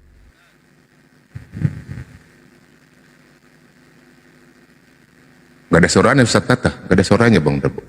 Oh iya. Coba kita bedah satu-satu. Biasanya apa biasanya lagi? Yesus dituhankan karena apa biasanya? Satu-satu aja Bang Farid. Ini sudah ada Ustaz. Assalamualaikum Bang Dalbu. Waalaikumsalam. Lagi ah. Pak Ustadz Tahta yang cakep, ganteng. Lanjut. Mana kabar? Ya, Sehat? Sehat. Ustaz diskusi apa kita hari ini? kan moderator. Kalau dia ini kesurupannya, bawa aja di gorong-gorong. Ya. Saya mau beli rokok. Asal jangan di mute. Bang Dalbo itu kerjanya suka mute. Ya udah diskusi aja, nggak usah banyak bertele-tele, diskusi aja. Udah. Ini aja tema apa yang kamu kuasai, atau mau bertanya atau mau dialog dengan Ustaz Tata? Boleh bertanya. Saya mau bertanya ini sama Pak Ustadz ini, sama semua saudara-saudara Muslimku. Ya, cukup aja ke Ustaz Tata. Bang Silakan. Dalbo, bagaimana itu tanggal 25 Desember sebagai hari mualaf? Itu bukan pertanyaan. Itu bukan pertanyaan. Gimana sih? Nanti ditanya balik. Hari mualaf dulu kita bahas. Hari mualaf 25 Desember itu tidak ada hubungannya dengan akidah. Nggak ada hubungannya akidah. Jadi ada sejarahnya. Mualaf-mualaf itu, ya sejarahnya kebetulan ada anak-anak mahasiswa dari Unhas. Ya kan bertanya dan mendengar. Biar ini. Maksudnya itu tujuan itu gini. Tunggu dulu, katanya bertanya, mau dijawab ini.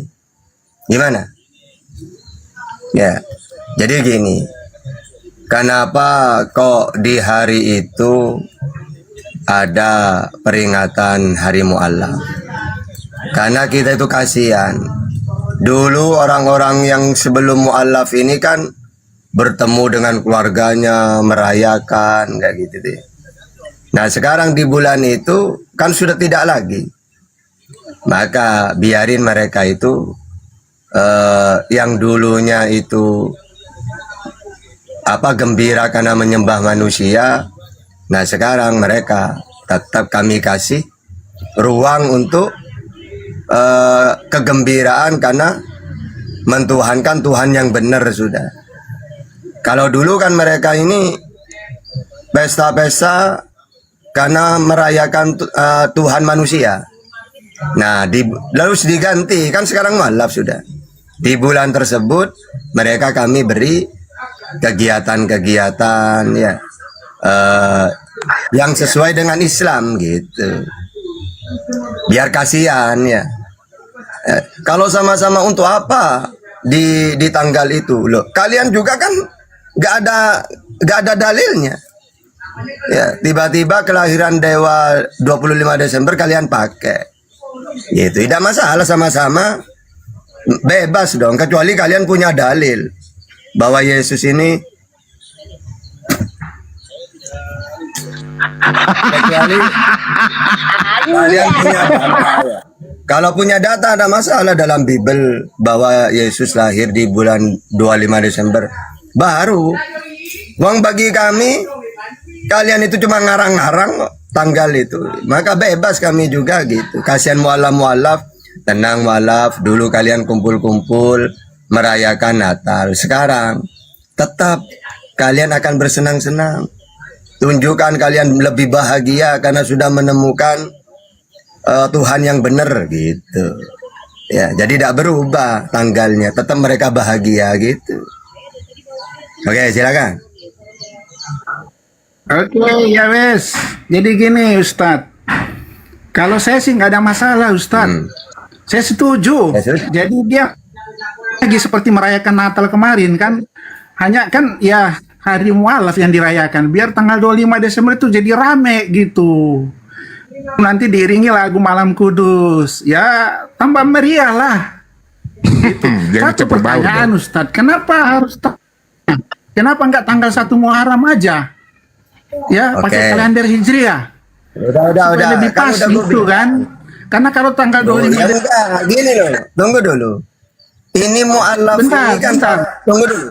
Para mualaf ini kan waktu di bulan itu kan mereka ini merayakan kelahiran manusia yang dilantik jadi Tuhan. Nah, kalau sekarang kalau tidak dikasih tanggal yang sama di bulan Muharram, wong saat itu kan ini cari gini. Misalnya saya nih mualaf. Akhirnya saya di bulan 25 Desember ini, saya kan ingat. Aduh, dulu saya dengan keluarga saya 25 Desember Natalan. Sekarang sudah saya Islam sudah. Nah, biar dah ingat-ingat kayak gitu, ya. Akhirnya kita kasih kegiatan juga supaya mereka juga bahagia. Cuma beda bahagianya. Kalau dulu bahagianya cuma kumpul-kumpul doang, tapi Tuhannya manusia, bukan Tuhan. Kalau sekarang kumpul-kumpul sangat bahagia karena Tuhan yang disembah, Tuhan yang benar gitu. Oke. Iya, oke. Jadi gini Ustadz, dijawab dulu. Kenapa nggak ambil pilih saja 1 Muharram, kalender Hijriah? Kan kalau Desember itu kan kalender Masehi. Itu kalendernya sudah dijawab. Mau jawab lagi ya. Maksudnya gini, tunggu dulu, gini loh.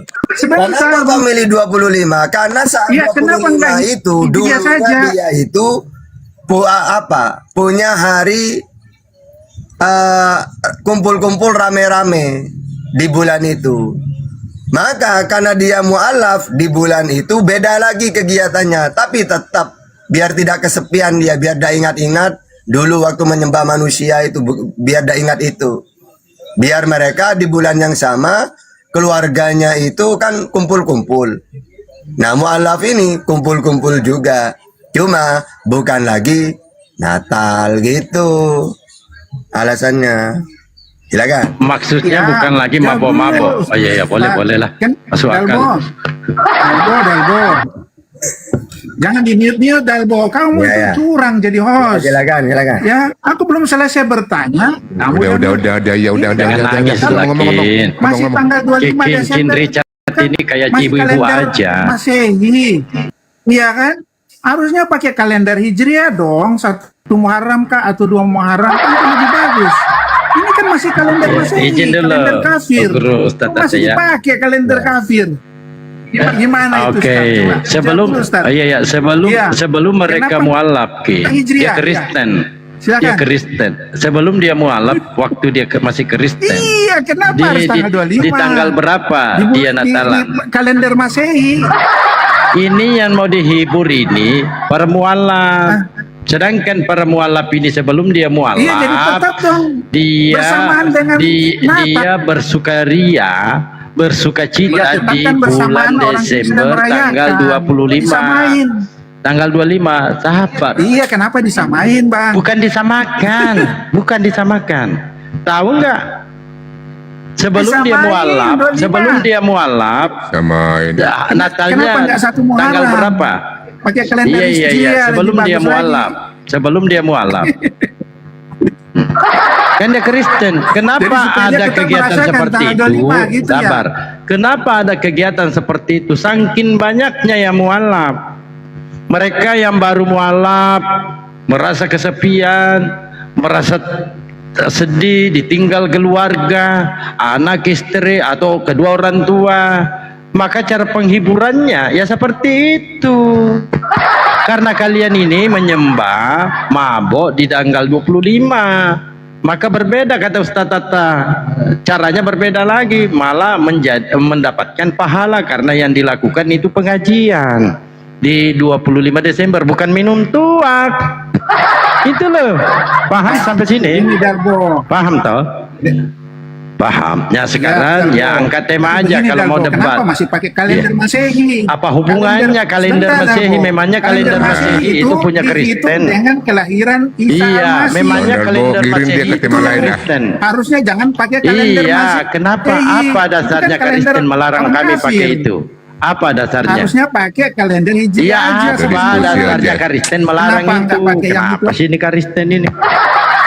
Betul mau logis. Kita diskusi aja, Silakan, nggak usah Ustaz. bahas ke situ. Silakan, Ustaz. Kita diskusi aja, nggak usah ke situ lah. Selesai itu, Kalender selesai. Hijriah aja. Selesai itu Bang King. Nangis dia malah nangis. Selesai itu, Bang. Jangan Selesai, Bang. Jangan Udah, nangis udah, lah, Bang. Masa Tante Kin suka nangis. Kalau sudah Setiap mau kali naik di jangan Komal pakai Dalbo kalender. nangis. Ini Tante satu ini. Ya silakan Ustaz. Silakan. Dalbo. Udah dijawab. Susah aku nggak jadi. Gini King, gini loh King.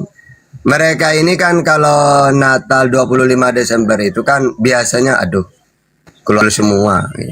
Iya. Sedangkan saya kan sudah mualaf. Nah akhirnya kami kasih kegiatan mereka kumpul-kumpul juga. Akhirnya sesama Berarti belum bisa move on. akhirnya sesama mualaf itu nanti gini. Ya tahu, belum bisa. Alhamdulillah ya kita sudah bahagia. Ribuan sudah yang dimualafkan dengan Bang Juma itu. Sehingga mereka yang dimualafkan itu kasihan. Bang Juma ini kasihan. Yang awalnya mereka dengan keluarganya karena sudah mualaf kan tidak sudah di bulan itu. Makanya Bang Juma ini kasihan ya, dikasih bahkan nanti ada kayak santunan gitu kepada mereka-mereka ini gitu. Silakan. Oke, jadi gini Ustadz, bagaimana kalau dibalik? Kalau hari murtad sedunia 1 Muharram, bagaimana perasaannya Ustadz? Ya sih. Karena aja, nggak ada masalah. Nggak ada yang murtad. Nggak ada yang murtad. Kan gitu juga kalau dibalik kan. Orang kan Bagaimana? nanya, siapa yang murtad? Siapa? Hari murtad Nggak ada. Kalau mualaf banyak orang membuktikan hampir setiap hari itu. Silakan. Ayo dialog. Apa yang kamu kuasai dalam Bible? Biar orang-orang tahu bahwa Kristen Bagaimana datang. mau dialog? Ini aku di mute terus sama Dalbo nih, Ya. Dalbo. Kau santai Enggak, aja lah udah. Dalbo. Kalau dialog enggak, yuk. Jangan. Ini belum apa-apa udah main mute. Nih Dalbo nggak baiknya di situ nih, nggak bisa diskusi kita. Ya kan Ayo, makanya kalau mau jangan diskusi. jadi tuyul. Bagus. Iya, Ya, apa makanya. temanya yang kamu kuasai? Dalbo, kamu Coba tuh cuma ngaku temanya jalannya diskusi. apa yang kamu kuasai? Angkat. Kalau nggak Angkat sesuai, tema.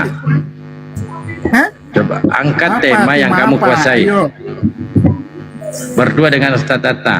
Apa tema yang kamu Pak, kuasai? kamu lah yang sering bahas-bahas. Sering bahas-bahas. Oke. Tapi Apa, ingat, tanyain.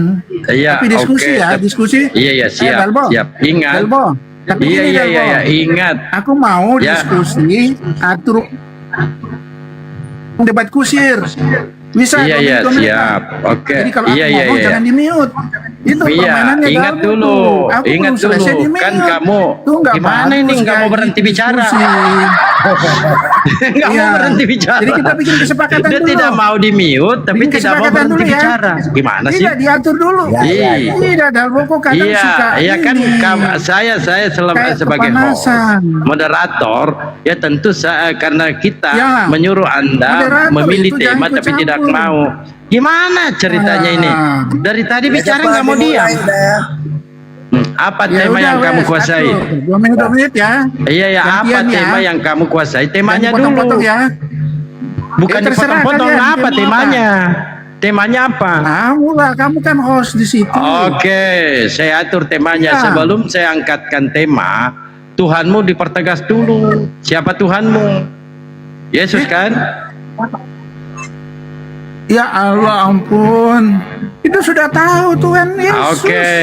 Nah, Adalah juru sekarang selamat. Tuhan yang diperkenalkan Aduh. para nabi supaya manusia memperoleh hidup kekal ya. Ingat temanya, Tuhan yang diperkenalkan para nabi supaya memperoleh hidup kekal. Jangan lagi jadi Israel kau. Ya, Ingat atur Tuhanmu waktu ya. manusia Yesus. Atur waktu 2 menit ya. Jangan dipotong ya. Ingat, Gantian. Sekarang siapa yang Tuhanmu duluan bicara? manusia Yesus. Kalau tidak sesuai dengan penjabaran, tentu di mute. Ngapain dengar tuyul? Ya silakan Ustaz Tata. Tuh kan udah mau mute tuh. Ya udah silakan. Nah, ya. Kau duluan, silakan, silakan, Ustaz. silakan. Kau duluan, Ki. Hah? Kau yang Aku duluan. duluan. Ingat, Saya dulu. ingat temanya. Tuhan yang diperkenalkan para nabi untuk manusia mendapatkan hidup kekal. Ya, Silakan. jawab. Udah jangan di mute ya, 2 menit ya. Aku jelasin ya, baru kalian tanggapi ya. Awas lu Dalbo. Tiba-tiba kejang-kejang main mute lo. Oke, aku duluan. Iya, iya, iya, udah. Yesus itu adalah firman, kalimatullah, perkataannya Allah. Allah ya, bukan Allah ya. Perkataannya Allah ya. Apa yang dikatakan itu ya terjadilah. Jadi Yesus itu adalah firman yang menjadi manusia ya, turun ke dunia untuk menyelamatkan manusia-manusia yang berdosa. Ya. Jadi Yesus itu adalah kalimatullah, perkataannya Bapa. Ya, jadi Yesus adalah firman-Nya. Aku dan Bapa adalah satu. Ya, sebelum Abraham ada, aku telah ada. Ya, banyak kata-kata yang mengatakan bahwa Dia adalah Tuhan. Ya, jadi Dia datang ke dunia untuk menebus manusia dari dosa. Manusia sudah jatuh dari lumpur dosa. Dia datang untuk menyelamatkan manusia. Dia menjadi manusia untuk menyelamatkan manusia. Nah, di dunia dia manusia, dia juga merasakan seperti manusia, dia lapar, dia haus. Ya kan? Jadi Yesus itu adalah firman-Nya yang diutus. Ya, diutus oleh Bapaknya. Apa yang dikatakan Yesus itu semua dari Bapaknya. Karena Yesus dengan Bapa itu adalah firman. Ya, satu. Bisa dibedakan, tidak bisa dipisahkan. Jadi apa yang dikatakan Yesus semua itu dari Bapaknya. Sementara itu aja dulu, silakan ditanggapin. Silakan, Ustaz. Oke. Pertama akan saya kenalkan caranya masuk di surga itu selamat. Bahwasanya kata Yesus mentuhankan Allah. Yesus sebagai utusan. Matius 19:16. Ada seorang datang kepada Yesus dan berkata, "Guru, perbuatan baik apakah yang harus kuperbuat untuk memperoleh hidup yang kekal?" Jawab Yesus, "Apakah sebabnya engkau bertanya kepadaku tentang apa yang baik? Hanya satu yang baik. Tetapi jikalau engkau ingin masuk ke dalam hidup, turutilah segala perintah Allah." Yesus, apa perintah Allah kepada kamu? Oh, saya harus menyampaikan bahwa Tuhan itu Allah itu. Markus 12:29. Hukum yang terutama dengarlah siriwil Tuhan Allah kita, Tuhan itu Esa. Berarti kalau kamu ingin selamat masuk surga, Tuhan kan Allah. Juga di dalam Yohanes 5:24, aku berkata kepadamu, sesungguhnya barang siapa mendengarkan perkataanku dan percaya kepada Allah yang mengutus aku, ia mempunyai hidup yang kekal. Jadi percaya kepada Allah yang mengutus dia. Sama seperti Musa kan diutus Allah, Yesus diutus Allah. Maka kita harus percaya kepada Allah itu sebagai Tuhan. Itulah hidup yang kekal. Atau yang kedua, harus mengenal satu Tuhan, satu-satunya yaitu Allah. Yohanes 17:3, inilah hidup yang kekal, bahwa mereka mengenal engkau satu-satunya Allah dan aku Yesus sebagai utusan. Jadi tidak ada ya keselamatan mentuhankan Yesus itu gak ada. Nah sekarang katanya Yesus ini firman jadi manusia, itu menurut pagan Kristen. Karena kalau menurut Yesus katanya Kristen, kamu itu firman jadi manusia. Tidak, tahta.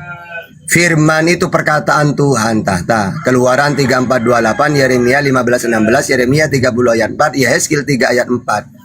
Karena firman itu perkataan, bukan menjelma menjadi saya.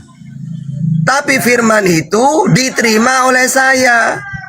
Makanya apa yang aku sampaikan sebagaimana yang difirmankan oleh Allah kepadaku, Yohanes 12:50. Jadi firman tidak pernah menjelma, firman itu perkataan diperdengarkan. Musa mendengar firman, Keluaran 3 ayat 2. Aku tahta mendengar firman, Yohanes 15:15, Yohanes 8:40, Yohanes 8:26, Yohanes 5:30. Aku menyampaikan segala sesuatu yang kudengar dari Bapa. Oh berarti kamu bukan firman? Ya bukan. Yang firman itu apa yang aku sampaikan itu loh. Karena aku menerima ajaran dari Tuhan. Yohanes 7:16. Ajaranku bukan dari diriku sendiri, tapi dari Allah yang mengutus aku. Jadi aku ini menerima, Yesus sampaikan ya. Kamu dengar ya. Sampaikan yang kamu dengar ini dariku. Oke. Sebab segala firman yang kau sampaikan kepadaku telah aku sampaikan kepada mereka. Yohanes 17 ayat 8. Yang kedua, Yesus Tuhan karena satu. Yesus, katanya kamu Tuhan karena kamu dan Bapa satu. Tahta, bukan hanya aku yang satu dengan Bapa, mereka juga satu. Yohanes 17:21, Yohanes 14 ayat 20. Aku, Bapa, mereka satu. Ya. Terus yang terakhir Yesus, katanya kamu ini menebus dosa. Tidak, Tahta. Saya tidak pernah menebus dosa. Saya ini memerintahkan manusia supaya ditebus dosanya dengan cara bertobat. Matius 4:17. Sejak waktu itulah Yesus memberitakan, bertobatlah. Matius 18 ayat 3. Lalu berkata, aku berkata kepadamu, sesungguhnya jika kamu tidak bertobat dan menjadi seperti anak kecil, kamu tidak akan masuk ke dalam kerajaan surga. Bagaimana Yesus caranya diampuni dosa? Ya bertobat. Iya caranya gimana? Istighfar, minta ampun. Lukas 11 ayat 4. Dan ampunilah kami akan dosa kami. Oh berarti Kristen itu bukan pengikut kamu Yesus. Bukan, mereka itu pagan. Yang pengikut saya itu apologet Islam itu loh. Mereka kalau debat itu pakai data. Bukan cuma congor. Itulah yang aku cintai. Ya bukan Kristen. Kristen itu musuh saya. Tata pagan mereka. Tuhannya 3. Itu, silakan.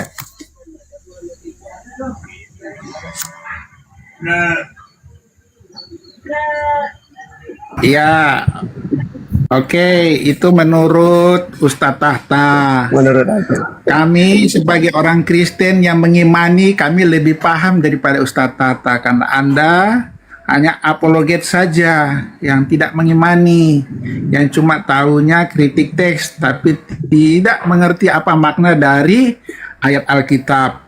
Jadi saya ajarin Ustadz ya, karena Anda nggak mengimani, jadi kami mengertilah kalau begitu penafsirannya Ustadz Tahta. Jadi jelas di situ Yesus itu adalah Tuhan. Ketika ya ini ada cerita ya, itu salah satu muridnya berkata, engkau adalah guru dan Tuhan. Ya toh? Terus Yesus berkata, betul katamu, akulah guru dan Tuhan. Tidak ada seorang pun yang lain yang berani berkata begitu. Dia membetulkan kalau dikatakan dia Tuhan, dia pasti Yesus pasti salah, aku bukan Tuhan. Bisa aja Yesus mengatakan seperti itu, tapi dia membetulkan perkataan salah satu muridnya. Betul katamu, aku adalah guru dan Tuhan. Yohanes 13 ayat 13. Coba buka, ya kan? Itu ketika ia bertemu dengan Thomas, salah satu muridnya. Jadi Yesus juga mengampuni dosa. Ada nggak orang yang bisa mengampuni dosa kalau bukan Tuhan? Ya, Yesus berkata, pergilah dosamu telah diampuni. Wah, hebat. Hanya Tuhan yang bisa mengampuni dosa. Ya kan? Yesus berkata juga, aku akan pergi kepada Bapa. Aku menyediakan tempat bagimu, surga. Di sana banyak tempat. Karena di mana aku berada, di situ kamu berada. Siapa yang berani, seorang nabi yang mengatakan aku menyediakan tempat surga ya bagi umatnya yang percaya? Cuma Tuhan yang menyediakan surga. Nggak ada nabi yang berani ngomong begitu. Makanya orang Yahudi ya tidak percaya, ya kan? Makanya waktu itu dia disalibkan karena dianggap menghina Tuhan, menghujat Tuhan. Karena orang Yahudi itu yang belum percaya. Gitu, saudaraku. Jadi sudah banyak ayat-ayat di Alkitab mengatakan dia adalah Tuhan. Dia duduk di sebelah kanan Allah Bapa, ya kan? Itu kalau mau dilihat. Jadi jangan juga Alkitab itu, saudaraku Ustadz, ya saya paham lah. Nggak bisa diartikan secara literasi begitu, apalagi kalau diartikan ada kepentingan. Ya, tapi saya ngerti lah, nggak ada masalah karena Anda nggak mengimani. Jadi kalau Anda mengimani pasti Anda akan paham, Anda akan dipenuhi Roh Kudus. Ini karena Anda menafsirkan tidak sesuai dengan maksud makna dari isi Alkitab itu, Ustadz. Silakan Ustadz. Oke. Jadi kawan, tidak apa-apa kalau mereka cuma curhat. Karena memang mereka ini kan tidak paham Bible. Saya memang sudah dapat mandat untuk meluruskan ajaran Yesus. Makanya saya harus luruskan pakai Bible ya. Karena kalau saya pakai Al-Quran, mereka kan tidak beriman. Mendingan kita tampol pakai ucapan Yesus saja. Pertama, aku adalah guru dan Tuhan katanya. Ini kalau kita pakai bahasa Inggrisnya, Yunaninya, bahasa Arab, kan ada kan Arab berbahasa Injil berbahasa Arab itu. Ya, di situ mu'alliman au sayyidan. Ini lebih cocok. Sayyid itu orang yang dihormati lah ya. Kayak Sayyidina Umar, Sayyidina Abu Bakar, Sayyidina Ali. Maka di situ Yesus, kamu menyebut aku mu'allim, guru dan sayyid. Atau guru, tuan. Ya. Nah, itu yang benar. Karena kalau Yesus itu di mana Tuhan beneran, ya gak cocok. Gak cocoknya gimana? Tuhan itu maha kuasa. Yesus, Yohanes 5:30, aku tidak bisa berbuat apa-apa. Masa Tuhan? Yang kedua, Tuhan ini kan memberi firman, utusan menerima. Nah, Yesus ini menerima apa memberi? Ternyata menerima dia. Sebab segala firman yang kau sampaikan kepadaku telah aku sampaikan kepada mereka. Masa ada Tuhan menerima firman? Ya, apalagi kata Yesus, Yesus punya Tuhan. Masa Tuhan punya Tuhan? Aku bersyukur kepadamu Bapa, Tuhan langit dan bumi. Matius 11:25. Kan lucu. Ya, kalau di ayat itu adalah Tuhan. Yang kedua, dosamu diampuni katanya kepada perempuan. Inilah kalau tidak paham Bible. Ketika Yesus mengatakan, "Hai perempuan, dosamu diampuni." Bukan Yesus yang mengampuni. Tuhannya. Kok bisa tahta? Baca Yohanes 12:50. Apa yang aku sampaikan sebagaimana yang difirmankan oleh Allah kepadaku. Ibaratkan gini loh, Yesus, kamu kan penyampai firman kan? Iya Tuhan. Nah sekarang sampaikan kepada wanita itu, dosanya diampuni. Maksudnya Tuhan mengampuni, tapi Tuhan kan tidak bicara langsung kepada wanita itu. Karena Tuhan tidak mau turun ke dunia. 2 Tawarikh 6:18. Tuhan tidak bisa dilihat. Keluaran 33:20, Yohanes 5:37. Sehingga melalui utusannya, kan utusan penyampai firman, Yohanes 3:34. Barang siapa yang diutus oleh Allah, maka dia mempunyai tugas penyampai. Ya Tuhan, sampaikan ke wanita itu. Apa Tuhan? Bilang dosamu diampuni. Oke. Wahai wanita, dosamu diampuni. Kristen kan ada paham Bible. Yesus Tuhan, buktinya mengampuni dosa. Padahal dia hanya penyampai firman, Yohanes 17:8. Sebab segala firman yang kau sampaikan kepadaku telah aku sampaikan kepada mereka. Yohanes 12:50. Apa yang aku sampaikan, dosamu diampuni. sebagaimana yang difirmankan oleh Allah kepadaku. Aku hanya menyampai. Itu yang benar pakai data. Terus Yesus menyediakan tempat di surga. Benar. Caranya bagaimana? Yesus, ya Tuhan, kamu saya utus ya. Kepada siapa Tuhan? Kepada Sriwil, Matius 15:24. Apa tugas saya Tuhan? Bilang, kalau kamu pingin selamat, Tuhankanlah Allah, dan kamu harus mengakui, mereka harus mengakui bahwa kamu ini utusanku. Kalau mereka percaya, sediakan mereka tempat di surga. Ya, akhirnya kata Yesus, wahai Sriwil, hidup yang kekal, mereka mengenal satu-satunya Allah yang benar dan mengenal aku Yesus sebagai utusan. Kalau mereka percaya bahwa Yesus utusan, kekal, disediakan tempat di surga. Sama seperti Nabi Muhammad. Wahai Muhammad, kamu saya utus kepada siapa? Seluruh alam. Al-Furqan ayat 1. Apa tugas saya ya Allah? Ajak umatmu semuanya ke surga. Caranya bagaimana ya Allah? Kenalkan Tuhan itu Allah dan kamu ngaku utusanku. Oke. Asyhadu an la ilaha illallah wa asyhadu anna Muhammadar Rasulullah.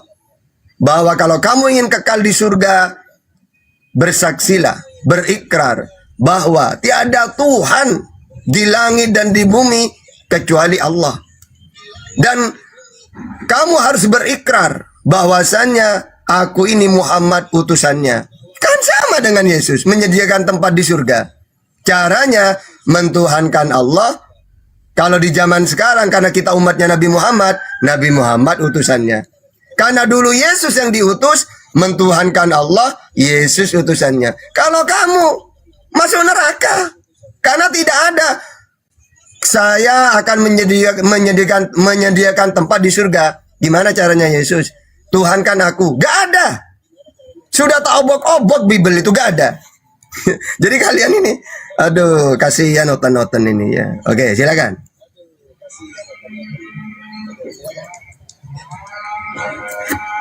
Macet. Ketampol terus pakai Bible. Macet. Oke, Ustadz Tahta. Sekarang aku komparasi juga ya ayat-ayat di Al-Quran ya. Kan tadi kamu mengatakan Ustadz, ya kan? Di situ Yesus berkata, hukum yang terutama adalah, hai orang Israel, Tuhan Allah kita, Tuhan itu Esa. Betul kan? Ada kan ayat itu? Ya. Kemudian ayat yang lain, hanya engkau harus menyembah Tuhan Allahmu dan kepadamu, kepada dia sajalah engkau berbakti. Itu perkataan Yesus, betul kan? Ustadz, tadi Ustadz ngomong gitu kan? Sekarang saya komparasi Ustadz. Ternyata di Al-Quran ada juga ayat yang begitu. Tuhan sendiri yang berkata, Allah sendiri yang berkata. Ya, saya buka ya ayatnya di Kuis 1 ayat 5. Hanya engkaulah yang kami sembah. Itu perkataan Muhammad atau Allah yang berkata begitu? Allah kan? Jadi Allah juga berkata begitu. Hanya engkaulah yang kami sembah, bukan Muhammad yang berkata begitu. Itu Allah sendiri yang berkata begitu di kitab di Al-Quran. Di Kuis 1 ayat 5. Kuis 1 ayat 5. Ayat kuis. Kuis 2 ayat 21. Di mana ada ayat kuis? Kuis 2 ayat 21. Hanya manusia. Kuis berapa? Kuis 2 ayat 21. Lagi-lagi apa? Kuis. Kuis 2 ayat 21. Dengar dulu. Nanti kamu cari. Ya. Ini yang berkata ini Allah atau tunggu. Muhammad nih? Saya ingin tahu. Manusia, sembahlah Tuhanmu yang telah menciptakanmu. Enggak bisa. King, tunggu King. Nanti kamu cari. Yang tepat dulu apa surat apa? 2 ayat 21. Surat 2 21. Di dalam Al-Quran, ya. Ya, tertulis ayat-ayat. Sebentar. Di Quran 1 ayat 5. Coba, hanya engkaulah yang kami sembah. Itu yang berkata itu Muhammad atau Allah? Oke, lanjut. Jangan kuis-kuis lah bilang. Iya kan? Ada ayatnya. Jadi saya lanjut lagi ayatnya ya. Itu ayat 5, hanya engkaulah yang kami sembah. Itu jelas perkataannya Allah sendiri, bukan Muhammad. Ada lagi di QS 2 ayat 21. Hai manusia, sembahlah Tuhanmu yang telah menciptakanmu dan orang-orang yang sebelummu agar kamu bertakwa. Itu perkataan Muhammad atau Allah? Allah kan yang berkata itu. Seperti yang tadi juga Yesus berkata begitu. Apa bedanya itu sebagai komparasi? Ayat lainnya lagi. Ini banyak loh ini. Banyak nih. QS 2 ayat 3. Dan ingatlah ketika kami mengambil janji dari Bani Israel, janganlah kamu menyembah selain Allah dan berbuat baiklah kepada ibu bapak, kaum kerabat, anak-anak yatim, orang-orang miskin, serta ucapkanlah kata-kata yang baik kepada manusia.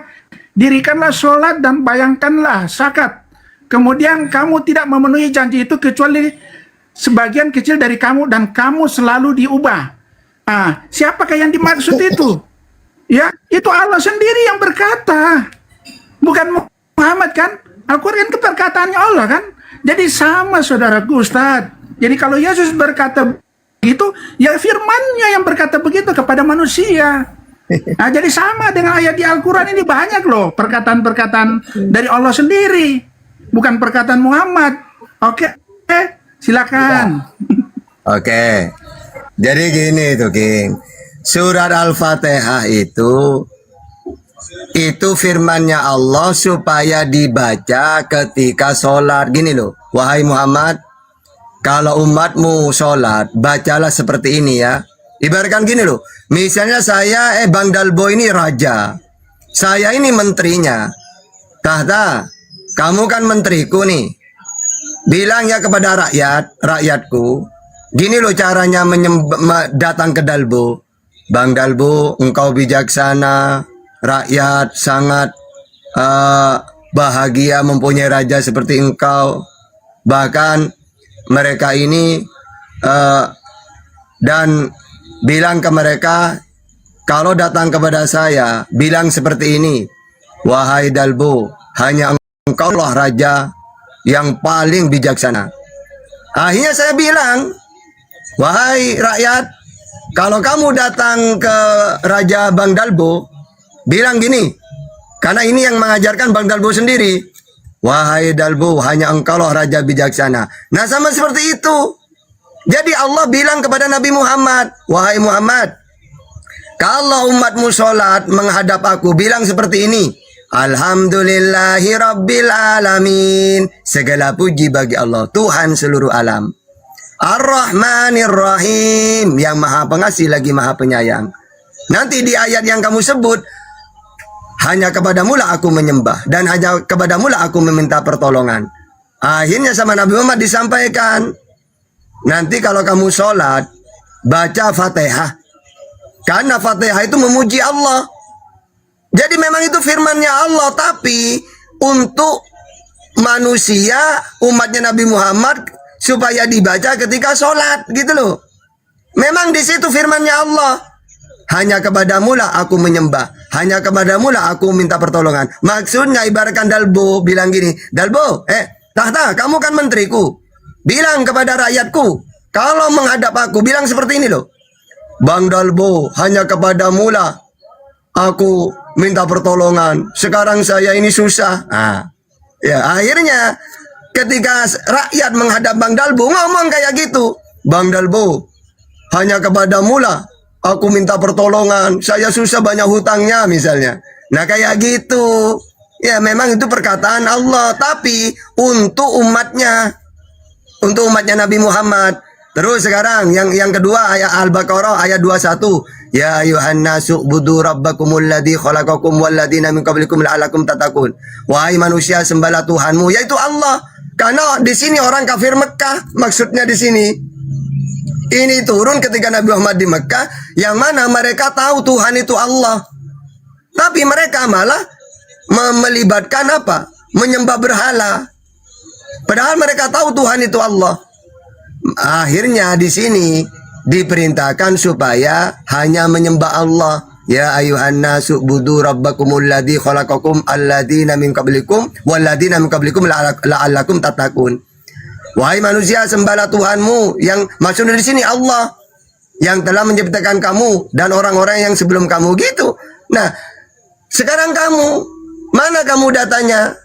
Yesus mengajarkan menyembah Allah, minta kepada Allah. Yesus saja minta kepada Allah. Lukas 6 ayat 12. Semalaman Yesus pergi berdoa kepada Allah. Ya, bahkan Yesus bersyukur kepada Tuhannya. Aku bersyukur kepadamu Bapa Tuhan langit dan bumi. Nah, kamu tidak punya dalil. Kamu mentuhankan Yesus, menyembah Yesus, gak punya dalil. Karena setelah saya teliti pakai Bible, Kristen ini 100% perusak ajaran Yesus. 100% kalau saya teliti pakai Bible. Gitu, silakan. Oke, Ustadz. Jadi jawabannya Ustadz tadi itu, yang berkata itu memang Allah sendiri yang berbicara kepada Muhammad. Hai Muhammad, kok berkata